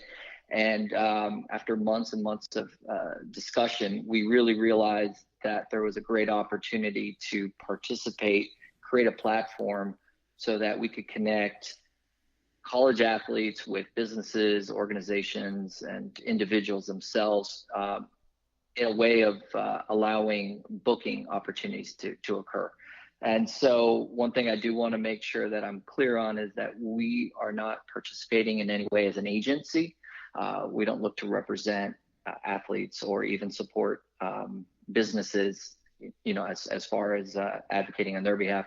We're merely a two-way marketplace that connects consumers with the college athletes for opportunities. So you're basically like a dating site between between the athlete and individuals, and just kind of pair them up and let them find each other, kind of thing. In a way, that's a good way of putting it. Another, I guess, way to look at it is very similar to Airbnb, where in that case you have people who own homes and people looking to rent homes. We're really just matching consumers up with athletes and for opportunities. And of course, we do more than just match up. What we're really looking and what we're really driving to do is create a safe and compliant way for athletes to monetize their brand. So, we're strictly looking at how we could protect the athlete with the way the law is structured in Florida. And of course, in the state of Florida, even if the NCAA were to pass a bylaw, the state supersedes whatever that bylaw may be. So in regards to the institutions here, we know pretty well what the standards are going to be, what can be done, what can't be done. It gets really complicated when you start going state by state. To be a great example, in Michigan, they just passed their version of the NIL law, and they have a language in there that any activity done by an athlete has to be booked 7 days out, which is really interesting. So basically, for us to participate in Michigan, we want to make sure that our app or our desktop version makes sure that the athlete doesn't get in trouble by booking something 3 days out. So there's a lot of nuances that go on state by state. So hopefully that'll be figured out at the federal level for everyone's sake. Do you think it gives a state like Florida, a state like Florida, a kind of a, like an upper hand, if you will, on young college athletes who are thinking about, hey, where do I want to go to school? And, obviously, the first year may be a little bit different while folks learn some stuff out, right? But do you think it gives Florida kind of an upper hand and the schools in Florida an upper hand as kids are making decisions? Yeah, I mean, absolutely. From a recruiting standpoint alone, it gives Florida institutions a unique opportunity to recruit with the understanding that players participating in sports in those schools can have an advantage over players in other states. So I would imagine at the SEC level, the Florida Gators are going to have a unique advantage over recruiting Georgia, over recruiting Alabama, just purely based on the fact that these athletes can actually generate income. And really what that's done is it's opened Pandora's box where the NCAA wasn't even entertaining the NIL, but once Florida passed the law with a timeline of 2021, which the recruiting cycle has already started, it's really forced their hand to pass some sort of law just from an unfair recruiting advantage. So if I were UCF, if I were Miami, I would really try to capitalize as much as possible before it becomes federal and not an advantage. Have you guys thought about partnering with the schools directly and having them funnel the athletes directly to you guys, or you're just focusing on going directly to the athlete? So it's a great question. And the way the law in Florida was written is that the institutions themselves have to not be involved in any way with student athletes as far as their decision making. So we're while there could be some sort of informal partnership, and you're starting to see that out right now with certain players in the space from an education standpoint. Really, the institutions can't make decisions on behalf of the student athletes on how they monetize their money outside of a few unique rules, like, for example, sports wagering or prohibited substances. Athletes can't endorse like gambling, for example. But outside of a few unique rules, really the institutions cannot be involved in any way. What oversight must they have? So from a compliance perspective, do universities have any role or any hand in ensuring that, you know, the athletes are doing the right thing, taking the right endorsements, taking the right, the right meetings or whatnot? Is there any sort of compliance that's required from the university? There is. Basically, the way the law is written in Florida, and of course, it's going to change state by state, like I've mentioned before, but in the state of Florida, the athletes have to provide contracts or commitments to the university compliance office. Right now, it's an unspecified time from everything I've read, but in speaking to one of our advisors that's really helping to guide us, that should be shored up pretty soon as far as the timetable. One unique advantage of Dreamfield is that any athlete that books an appearance through our site, we're looking to provide directly the compliance office those contracts on behalf of the players, just to ensure that the player is within compliance and not violating any sort of rule. So we're doing our best to really help the student athlete out with this NIL process, because there will be slip ups. It is a new thing, and so if we could help the athlete avoid any sort of issues, whether it be from a tax perspective or whether it be from a compliance, that's what we want to do. Well, let's talk a little bit about it. So NIL, obviously, name, image, likeness. If I put this really simplistically, means that an athlete can sort of profit off of their name, image, or likeness, meaning obviously there are a lot of different umbrellas that I can go through. I think as people thought about this rule, right, there was always that concern that you'd have the local car dealership, agreeing to, a $25,000 contract for the 5-star blue chip quarterback to come to the school and yada, yada, yada. That feels like it's probably on the very extreme side of things. Based on the research you've done, where are the avenues, or what are the businesses, or what are the different variations where you think the athletes have the most ability to actually profit off of their name, image, and likeness? Yeah, I mean, there's going to be a plethora of options, whether it be content. One story that really is the backbone of why we're doing what we're doing, and UCF fans should be very familiar, is the Donald Delahaye story from a few years back, where he created a YouTube channel and wasn't able to monetize his NIL, which he ended up choosing to go the route of leaving the university. And you know what? It actually ended up being a really good decision. I believe he has 3.2 million YouTube followers now. So he's doing really well for himself, and I'm really happy for him. But, whether it be, getting advertising money from a YouTube type channel, whether it be working with Dreamfield as far as live event bookings, whether it be going on Cameo and doing video appearances, which should be open for them as well. There's a ton of ways. Of course, there's e-commerce, there's merchandise, there's really no limit to what an athlete can do to generate revenue outside of a few key rules, like I mentioned. Basically, the way the law was written in Florida was really free market driven. There's even a clause in the Florida law that prohibits universities from creating rules that hurt an athlete's ability to generate revenue in the future. So there's really a ton of opportunity, and at Dreamfield, we're just looking to help the athlete find ways to make money. Louis, is there a cap on how much they can earn? Is it unlimited, or is there any sort of cap that they have to stay under? In general, there's no cap. The way the law is written, it's a little vague.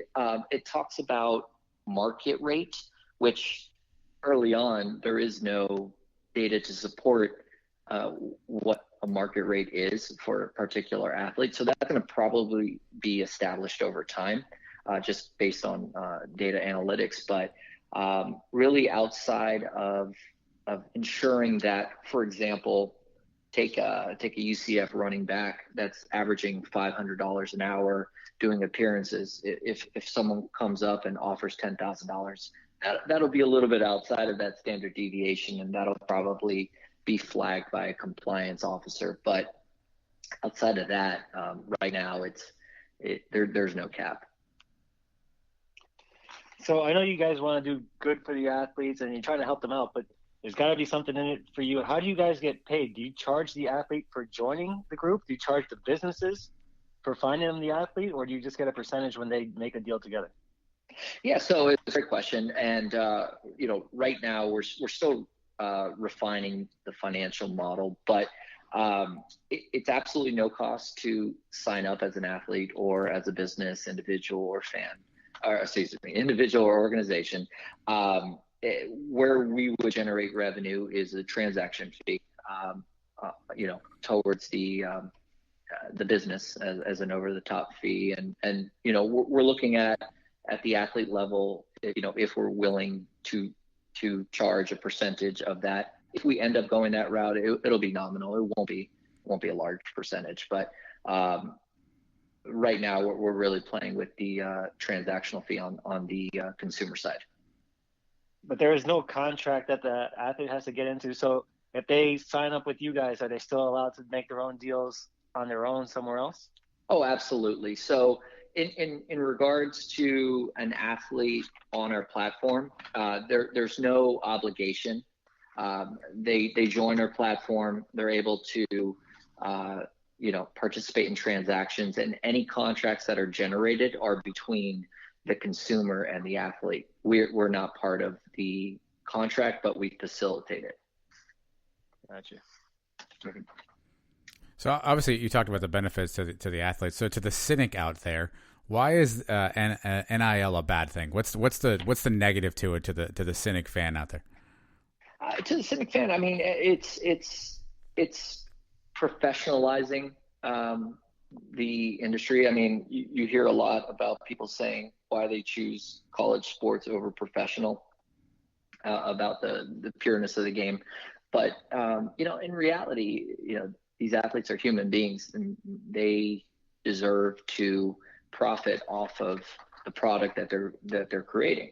And so every day they're out there, they're sacrificing their body and their mind for a sport that they love. And yet what the athlete or what the fans don't see is that they struggle. They struggle to, not everyone, but they struggle to, pay their bills. I mean, it's great that the university covers their books and covers their tuition and housing, but they have car payments, they have insurance payments, they do choose to eat outside of, their meal plan. And so when you have a schedule like an athlete does, where they're in the film room, they're on the field in practice, they're traveling for games, and they're trying to take a full load of classes, it doesn't leave them a lot of time to work, to have a full-time job or even a part-time job. And so what this law will allow is the athlete's opportunity to find that extra revenue to get them through to the next level. And in reality,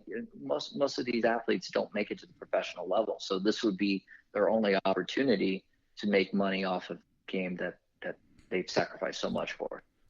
Obviously, I'm sure you guys did research as you kind of thought about setting this up. Who, obviously, the athletes are on the other side. Who do you think's on the other side? What sort of businesses or opportunities do you think will have folks going to Dreamfield to try to find athletes? Will it be, private parties? Will it be small businesses? What's your research shown in terms of who will be looking in the marketplace to be able to find athletes to do any sort of endorsement or any sort of appearance fee? Yeah, no, it's a great question. We've done a lot of research, and we're heavily looking at 8 industries that are really focused on supporting this type of transaction between athletes for appearances. I mean, it's everything from something you mentioned, automotive dealerships. That's a huge one. That's local businesses within university campuses, especially college bars, restaurants, nightclubs. Those are main drivers that have a lot of interest. Health and fitness industry, and it's more than just gyms. It's promotional events where they can get an athlete to participate in. You have youth sports organizations, so think YMCA, soccer clubs around town, whatever it may be, bringing athletes in for tutorial or coaching opportunities. Even on campus, organizations think fraternities and sororities with their annual philanthropies, bringing athletes on to support and generate money for charities. I could go on and on.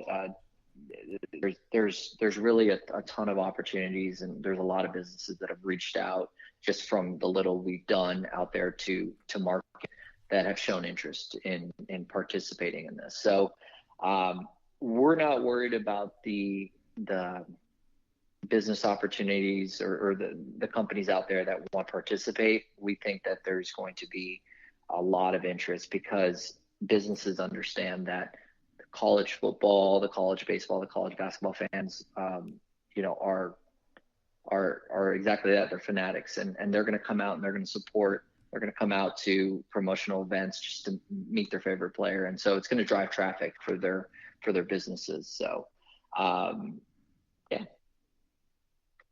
You mentioned fans as fanatics.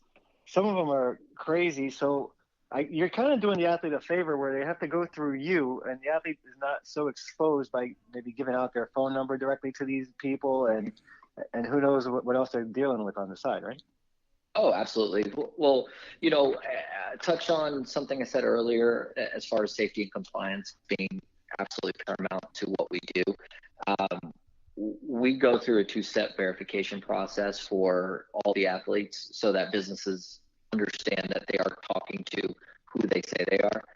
And then vice versa on the other end, we go through a rigorous process with the businesses and organizations to verify they are who they are.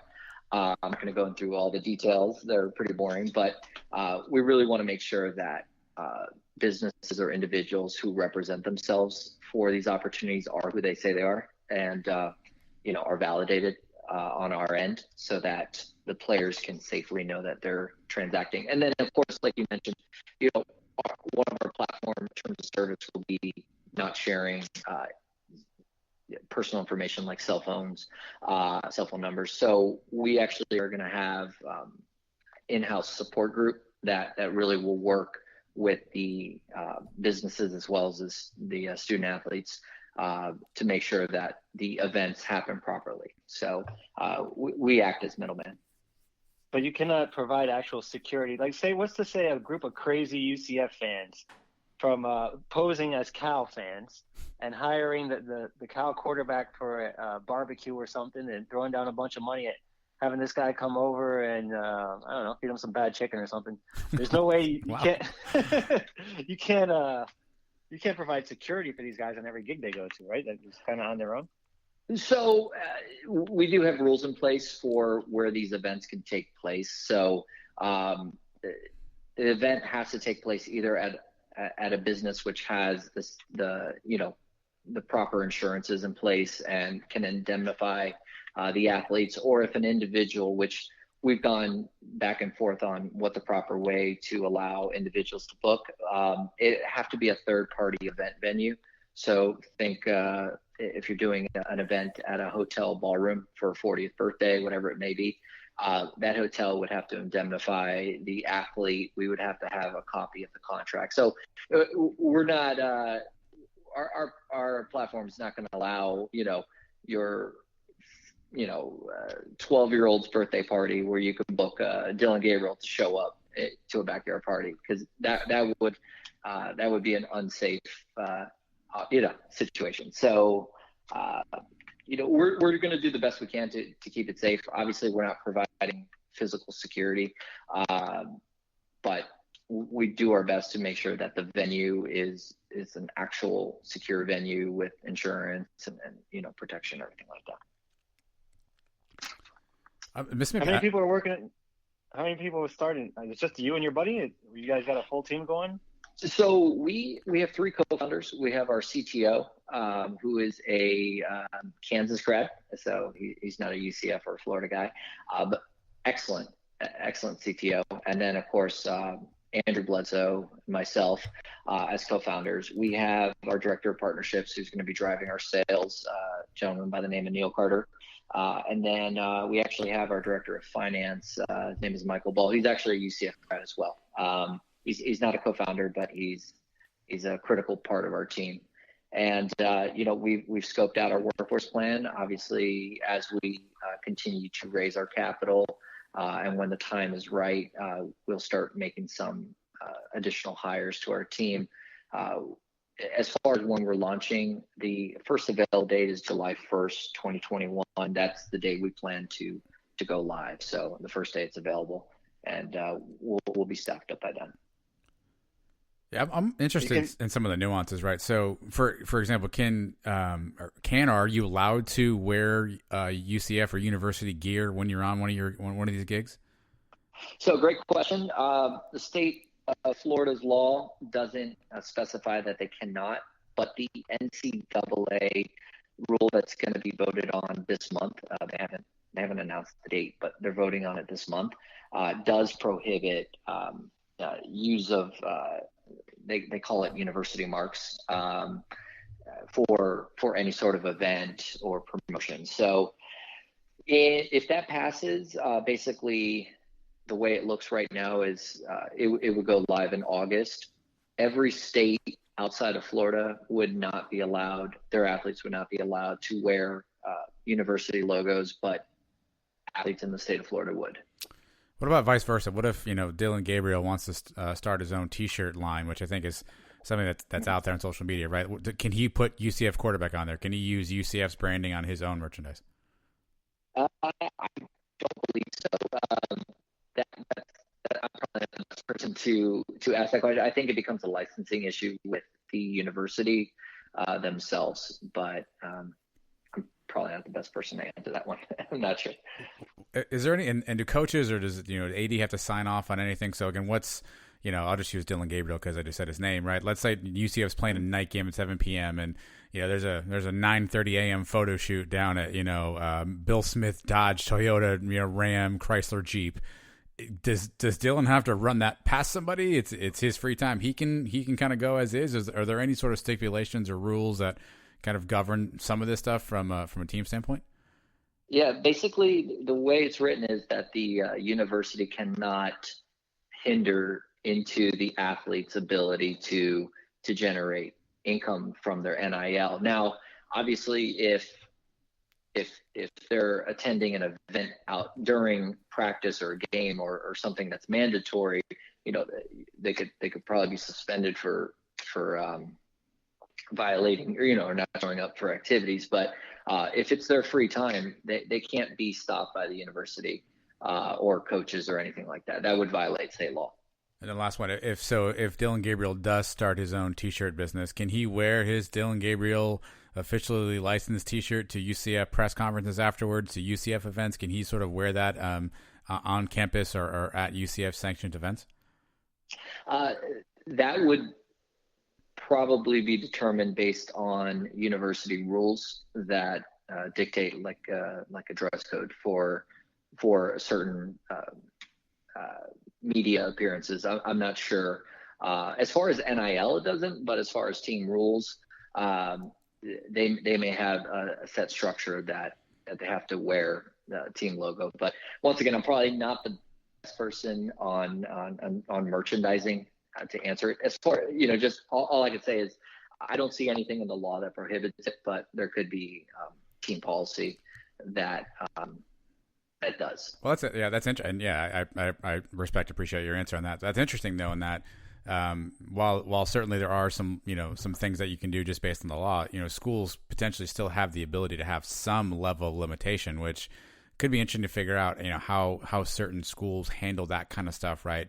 in terms of what they'll allow you to do or wear or say or whatever. So while, again, it may be an individual school decision, it could be interesting to see how that kind of shakes out as more and more states get involved in sort of the NIL game. Yeah, absolutely. I mean, it's a little bit the Wild West right now. There's going to be ups and downs, and schools are going to have to figure things out. I wouldn't be shocked if things end up coming to light that nothing was anticipated, where they end up amending rules or laws down the road just because it's such a new enterprise right now. So we'll have to wait and see.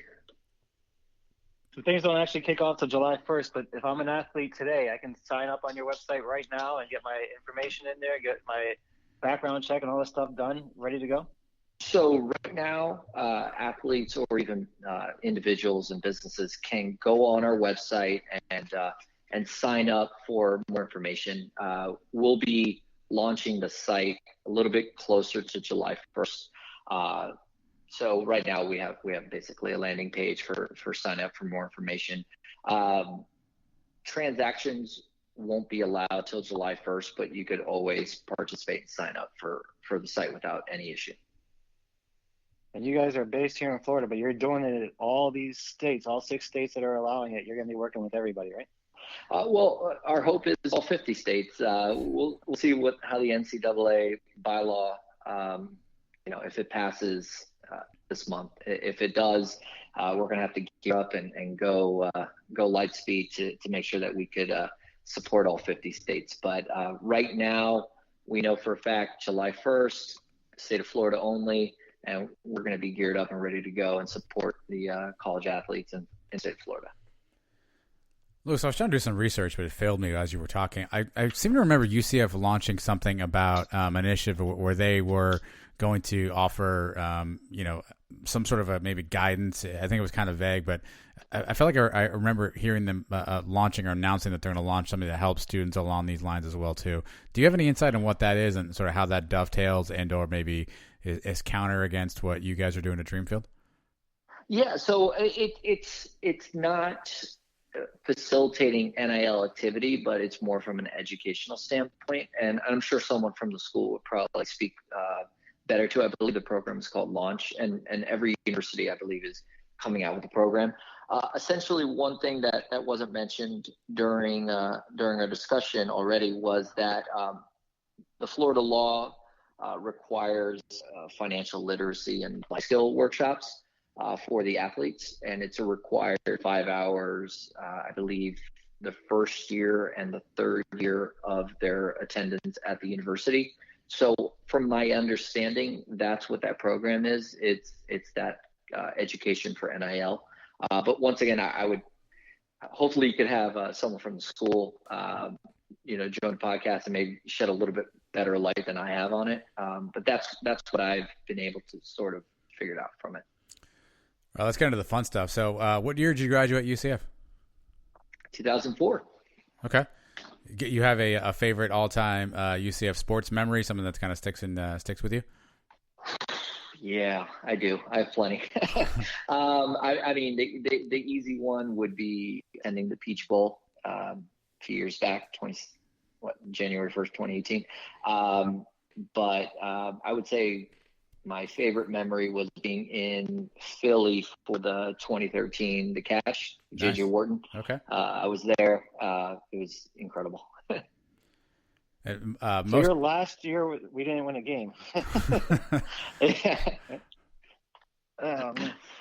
You go back almost as far as us. So you were there early 2000s, the Schneider era. Is that your guy? Or who's your favorite player from back then? My favorite player from back then? Yeah, Schneider actually went to South Plantation, and I'm a St. Thomas Aquinas guy. So in high school, Yeah. We're Cardinal Gibbons guys. Oh, really? Yeah, Okay. Yeah. State so champ. Schneider played against us and beat us. I want to say my senior year, my junior senior year, and of course St. Thomas doesn't lose many games, so that stood out to me. And then I ended up going to UCF, and he's our quarterback, so I didn't know exactly how to feel But I would say Alex Haynes was probably my favorite player during my time in college. That's a good answer. So it seems like UCF fan base nowadays is you're on one side of the fence or the other. Are you pro Heupel or are you anti Heupel? I mean, I would say I'm pro Heupel. I mean, he's done a great job. I mean, it's not perfect, but you know, I really think we have a great team. We just had some unlucky bounces, and you know, let's see how he does next year. So I'll put it that way.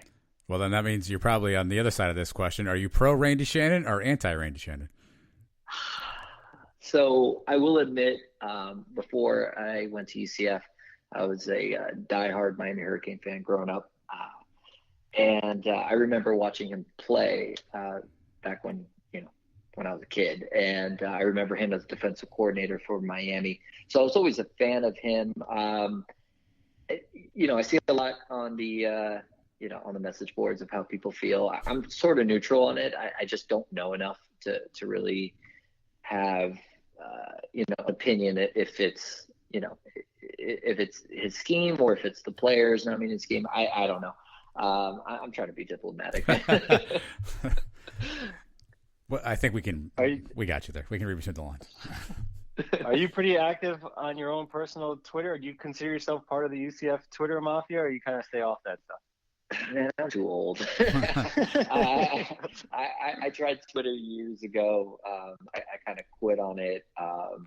And then, because of Dreamfield, I started back up. But I've never really been a Twitter guy. I'm more of an Instagram, posting pictures of my 2-year-old. I'm kind of lame like that. I'm with you. I never That's had all Twitter I do. until we started this podcast, and that's basically all I use it for. Yeah, I made my kid a Twitter, and sometimes I regret that decision always. But Lewis, we appreciate you taking some time to educate us a little bit on NIL, and then also to talk a little bit about what you guys are doing. I'll give you some time for one final plug if you want to tell folks where they can find out more about Dreamfield, where they can follow you guys on social media, and anything else you want to share about the business. Yeah, absolutely. So, you can follow us on Instagram at Dreamfield Co.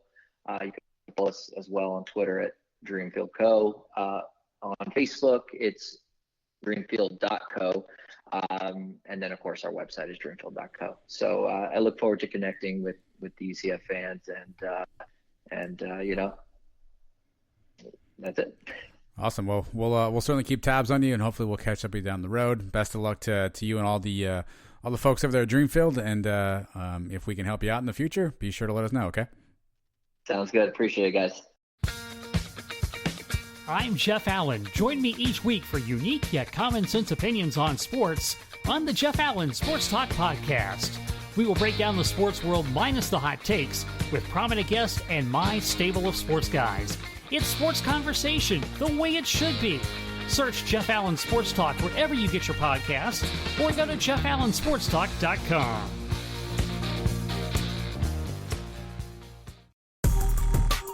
This is UCF Athletic Director Danny White, and if you don't want to be the cow of the week, you need to listen to Adam and Mike on the Sons of UCF. Charge on, go Knights!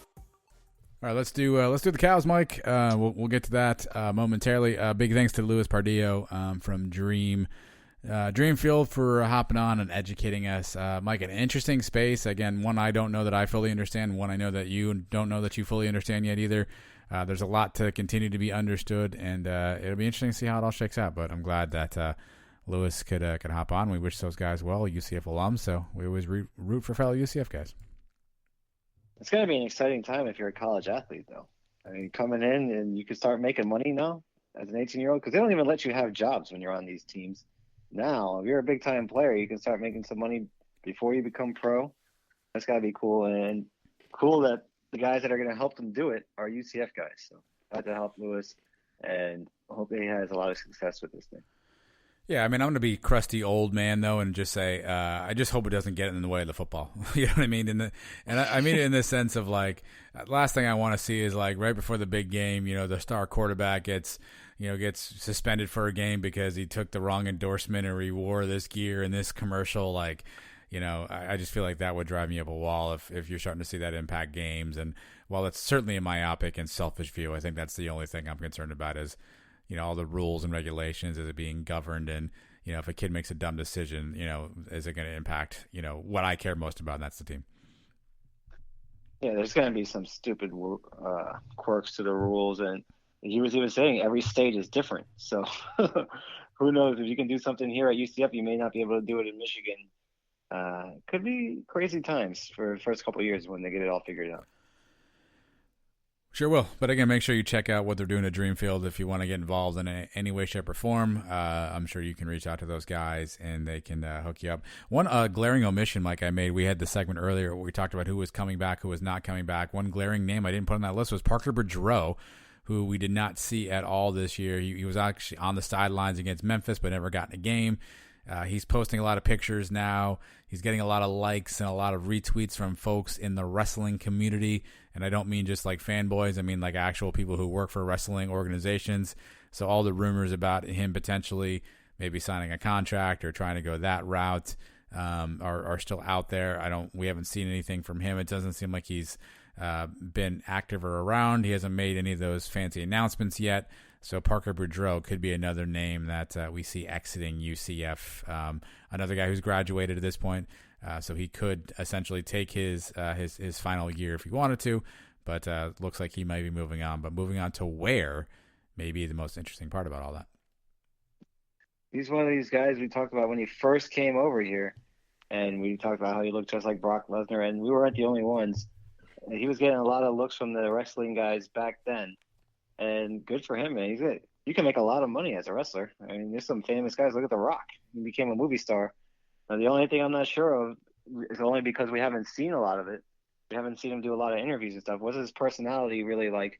That has a lot to do with how successful you are as a wrestler. Because not only is it the physical stuff and doing all the moves and being a huge guy, but being able to be good on that microphone and really stir up the fans.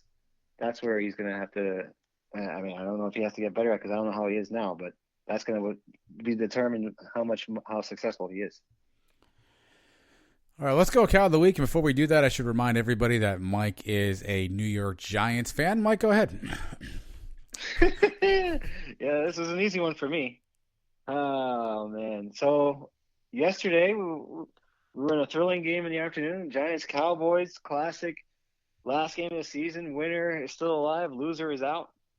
And Giants end up winning that game, and I'm all excited for a couple hours. Then I realized I have to root for a team that I hate more than almost any. I think actually I hate the Eagles more than anything, more than the Cowboys and more than the Redskins. I've always hated the Eagles, even as a little kid. Even when the Giants were really good with Lawrence Taylor and those guys, the years they won Super Bowls, they still had hard times. There was a Randall Cunningham teams, and I just always had a thing, the Buddy Ryan defense and all that. I just hate those guys. And last night I had to root for them. And you know what? For a little while, it was looking all right. Washington jumps out to a 10-point lead, and the Eagles come storming back. Jalen Hurts can't be stopped on the ground. They take a 14-10 lead, and I'm saying, oh, my God, the Eagles are actually going to get us into the playoffs. And then they give up a touchdown right before the half, which, all right, still within 3. They have a drive there at the end of the third quarter. They get down to the goal line. And I knew this idiot was going to go for it before third down. I said, he's probably going to go for it on fourth down. And he did. He didn't get it. Had a chance to tie the game at 17. And then in the fourth quarter, I couldn't believe what I was hearing. Nate Sudfeld. What is a Nate Sudfeld? I'd never heard of a Nate Sudfeld before. He takes out Jalen Hurts with a chance to win the game or tie the game, at least going into the fourth quarter, and he puts in Nate Sudfeld. Sudfeld immediately comes in, throws an interception. Next possession comes in, drops a snap for a fumble. The guy looked like he's never played football before. And this is the guy we're counting on to put us in the playoffs. If he was going to do this, I wish he would have just done it at the beginning of the game. Let Sudfeld start the game. I would have gone to bed at 8 o'clock. Instead, I'm up fourth quarter. I find this news out. It's already 11. I'm already invested into this game. What a disappointment. But, I mean, looking at it from the Eagles' perspective, I said this to my wife too last night. I was like, if I was an Eagles fan, I'd be laughing my ass off, knowing that I kept the Giants out this way. But to me, he's a cow. I hate the Eagles. I hate Doug Peterson, and I hate that they kept us out of the playoffs because of this stupid decision.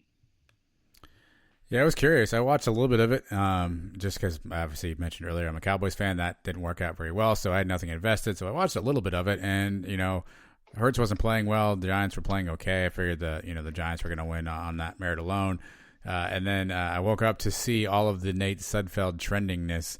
And the Eagles are sticking by their story that the plan all along was to get good old Nate Sudfeld, a 4-year player who hadn't seen the field ever before, apparently, to get good old Nate Sudfeld a couple of reps in there because, quote unquote, he had earned it.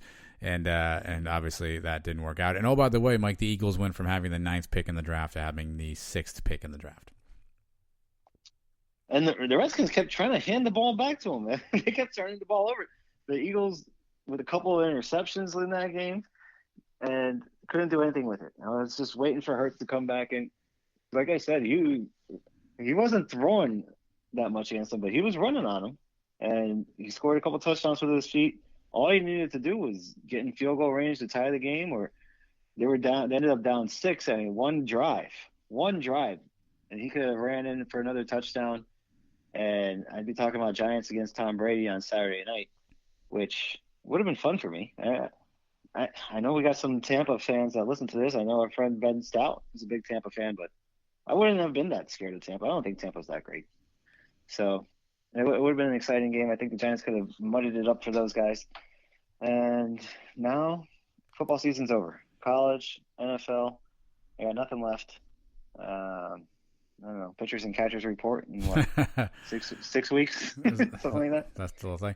Yeah, obviously now I don't have a horse in the race, so I don't know what I'll do. I try not to root for the Washington football team, as they're called now. I get so confused because I want to have their initials be WTF, but it's really WFT. WTF would be so much better. Alex Smith's a good story though, so maybe you root for Alex Smith to play well. But it was curious. Obviously, the Eagles are going to do what the Eagles are going to do. And either way, that's a terrible division. Like, I don't even know if I'd be proud to hang a NFC East division champ banner in my stadium, but who knows this? I'm a Cowboys fan, and we don't know what that's about these days. My cow of the week, Mike, I'm going to go to our good friend, our good buddy, former, I don't know if we've ever actually called this guy out on the show before, but the head coach of your Cincinnati Bearcats, one Luke Fickell, who had his team playing well in the New Year's Day 6 game. They were playing the Georgia Bulldogs. They were holding their own. They were winning for a long time. You got a lot of those graphics about Cincinnati earning respect with the group of 5, and look at this team here, and they deserve a chance in the playoffs. All of that was just nauseating, and if you want to hear more of my thoughts on that, go back like 2 shows where I demanded my restitution for everybody who forgot, by the way, that UCF went undefeated 2 regular seasons in a row and still didn't even sniff the playoff. But that notwithstanding, Georgia is not playing well, Mike. They did not play well. Cincinnati had a really good game plan, and here's the deal: Cincinnati has the ball and they're driving, and it's a late game situation, Mike. Late game, Georgia they're down 2. They have to punt, so they end up punting the ball. Cincinnati gets the ball back, Mike, and for reasons known only to Cincinnati, on a moving clock, they snap the ball on 2 different occasions, once with 12 seconds still on the clock and once with 10 seconds on the clock. So they essentially saved 22 seconds right there for Georgia. That forces Georgia to essentially then take a timeout. And so they the next play out of that, it's a third down and 2. And what does Cincinnati do? They throw like a 30-yard bomb down the field that goes incomplete. Which essentially now stops the clock at 1:41. So saves Georgia another 40 seconds. So 62 seconds in total right there that Luke Fickell just gave back to the Bulldogs, who summarily then went down after Cincinnati had to punt and drove down the field, kicked a game-winning 54-yard field goal, and Georgia walks out with the win 24-21. It was a last-second safety on there, which makes it seem like it was closer than it was. 24-21 Georgia win. Mike Luke Fickell chokes away 62 seconds and gives the game over to Georgia. What an idiot. Yes. And then his press conference afterwards, people were asking him about it and didn't seem to have a good answer. He kind of questioned the guy questioning him. Man, the only bad thing about this, well, I mean, it depends on how you look at it, I guess. But the only bad thing is, does this cost him a better job? Was he about to leave Cincinnati, or teams looking at him and saying, now, can we trust this guy to be our head coach? Like, was he in line? He could have been in line for a bigger job, right? Well, I think now maybe that's people are second guessing. Yeah, that's to be determined, right? Because here's the challenge. So now, you mentioned the NFL season's over. It's commonly known as Black Monday in the NFL season, the day where a bunch of coaches get fired. And we've already seen that happening. We've seen rumors around there right now. There's some rumors that Dan Mullen of the Florida Gators is interested in going to the pros, and he's open to taking interviews. Pat Fitzgerald from Northwestern, he's a potential guy who may do some interviews as well. There's Ryan Day at Ohio State essentially said he's not going to interview, but who the heck knows, right? And what else is he going to say? So who knows if any of those jobs pop open? If Ryan Day leaves Ohio State, Fickle was at Ohio State for a number of years. I mean, does that make sense? If any of these other jobs pop open, does he become the replacement out of Florida, out of Northwestern? Maybe it makes more sense for him. So I don't know that he's fully out of it just yet, but. And I think it all depends on what happens with some of these NFL coaching opens right now. Yeah, Ohio State would be the place. He would leave there in a second to go to Ohio State, but doesn't look like that's going to open. Dan Mullen leaving is interesting. I don't know how I feel about that because I don't really think Dan Mullen's that great of a coach. I kind of think he's an idiot, and I don't think they're going to win big with him there, so I kind of wouldn't want him to leave. But I don't know, man. He kind of is. I think Fickle kind of screwed himself. Yeah, I don't know if that's. I don't know if that play call cost him a job. I think he just, he's probably not going to get an opportunity just based on timing of some stuff too. But by the way, Dan Mullen is definitely an idiot. No need to think about that. He certainly is an idiot. After he lost to Oklahoma, I think it was, in the Cotton Bowl, he was basically like, "Well, we didn't have to play at all. We just decided we wanted to do. We came here to play." He just has every excuse in the book. He was another good option for Cal of the Week. A lot of good Cal of the Week options this week. A lot of people out there. Yeah, Mullen could have easily been. Yeah, you're right. And how about Fickle also before the game? I know it's coach speak and all that stuff, and he has bulletin board material, but saying that Georgia was the best team he's played since he's been at Cincinnati. What about that 2018 UCF team that beat the crap out of him? Yeah, he also they got shut out 42-0 at Ohio State last year too. So a little. I mean, that's coach speak. It's a little shade coach speak, but I just look. I mean, I know I was supposed to be the conference guy and root for Cincinnati. I just couldn't do it. I was just because all throughout the game as I'm watching it, and I wasn't watching intently. It was on in the background as I was putting together a bunch of stuff for the family here. And all throughout it was like, and this Cincinnati team, really take group of 5. And it was just so annoying because it's like literally 2 years ago we did the exact same thing and more, and it's already been forgotten. And Cincinnati was going to be that team that's going to break through, and it was really kind of annoying me throughout the game. And then obviously, luckily, they kind of choke it away, which is helpful. But I think they did it in the best possible way because I think they still got some respect for themselves. They still got some respect for the group of 5, but they didn't quite pull off the victory. If they had lost 42-0, it'd have been like, oh great, here we go. And if they had won, it maybe, it would have been, bad for me, at least in my opinion. But I think this is actually the best possible outcome is that, they kept it close. They actually probably should have won the game. You can look at one bad decision as to why they didn't. And, we still get to keep our whatever status we have as a group of 5 team intact. And we're still the last group of 5 team to win one of these bowl games, right? Because we lost in 18. Memphis lost last year. These guys lost this year. So that 17 team is still the last one. Yeah, they put up a graphic during the game on teams from the group of 5 who've won New Year's 6 bowl games. Boise had 2, we had 2, and I think Houston had the other one, and 15 maybe or 16. But yeah, we're UCF 2 victories on there. And I think Utah at the time was. Yeah, you're right. Sorry, Utah's the other one, but they're now a quote unquote Power 5. But yes. Well, hopefully it's not too much longer before we're back. We're due about every 3 or 4 years. Remember, 2010 was actually go back to 2007. which was a big year for us. We got the new stadium and made a conference championship game, won the conference. 2010, 3 years later, we won the conference, won the first bowl game against Georgia. Then 3 years after that, it was the Fiesta Bowl against Baylor. And then 4 years after that was the Peach Bowl. And now we're coming up now. This year coming up will be the 4 years after the Peach Bowl. We're due, right? This is going to be our year now. Let's do it. Yeah, I mean, schedule's already pretty much out, Mike. It's just a matter of time before we predict another 12-0 season. So just tune in back in like August, and we'll do that again. It's a tradition unlike any other. I'll probably pick Marlon Williams again for my breakthrough player of the year. You'll pick us to go 12-0. It'll be the good old times again. We still have, though, a long 8 or 9 months before we get there. But don't you worry, because we here at the Sons of UCF, we will keep you as entertained and as informed as we can, probably more entertained than informed. But either way, we'll always keep things lighthearted around here, put some shows out for you. Hopefully you enjoyed this one, a bit of a unique one, getting more of an educational tour through the NIL stuff. But don't forget Hoops Team Tuesday night, Memphis coming to town. That's on ESPNU, so make sure you tune into that one. After that, on Saturday the 9th, you will see UCF at Tulsa.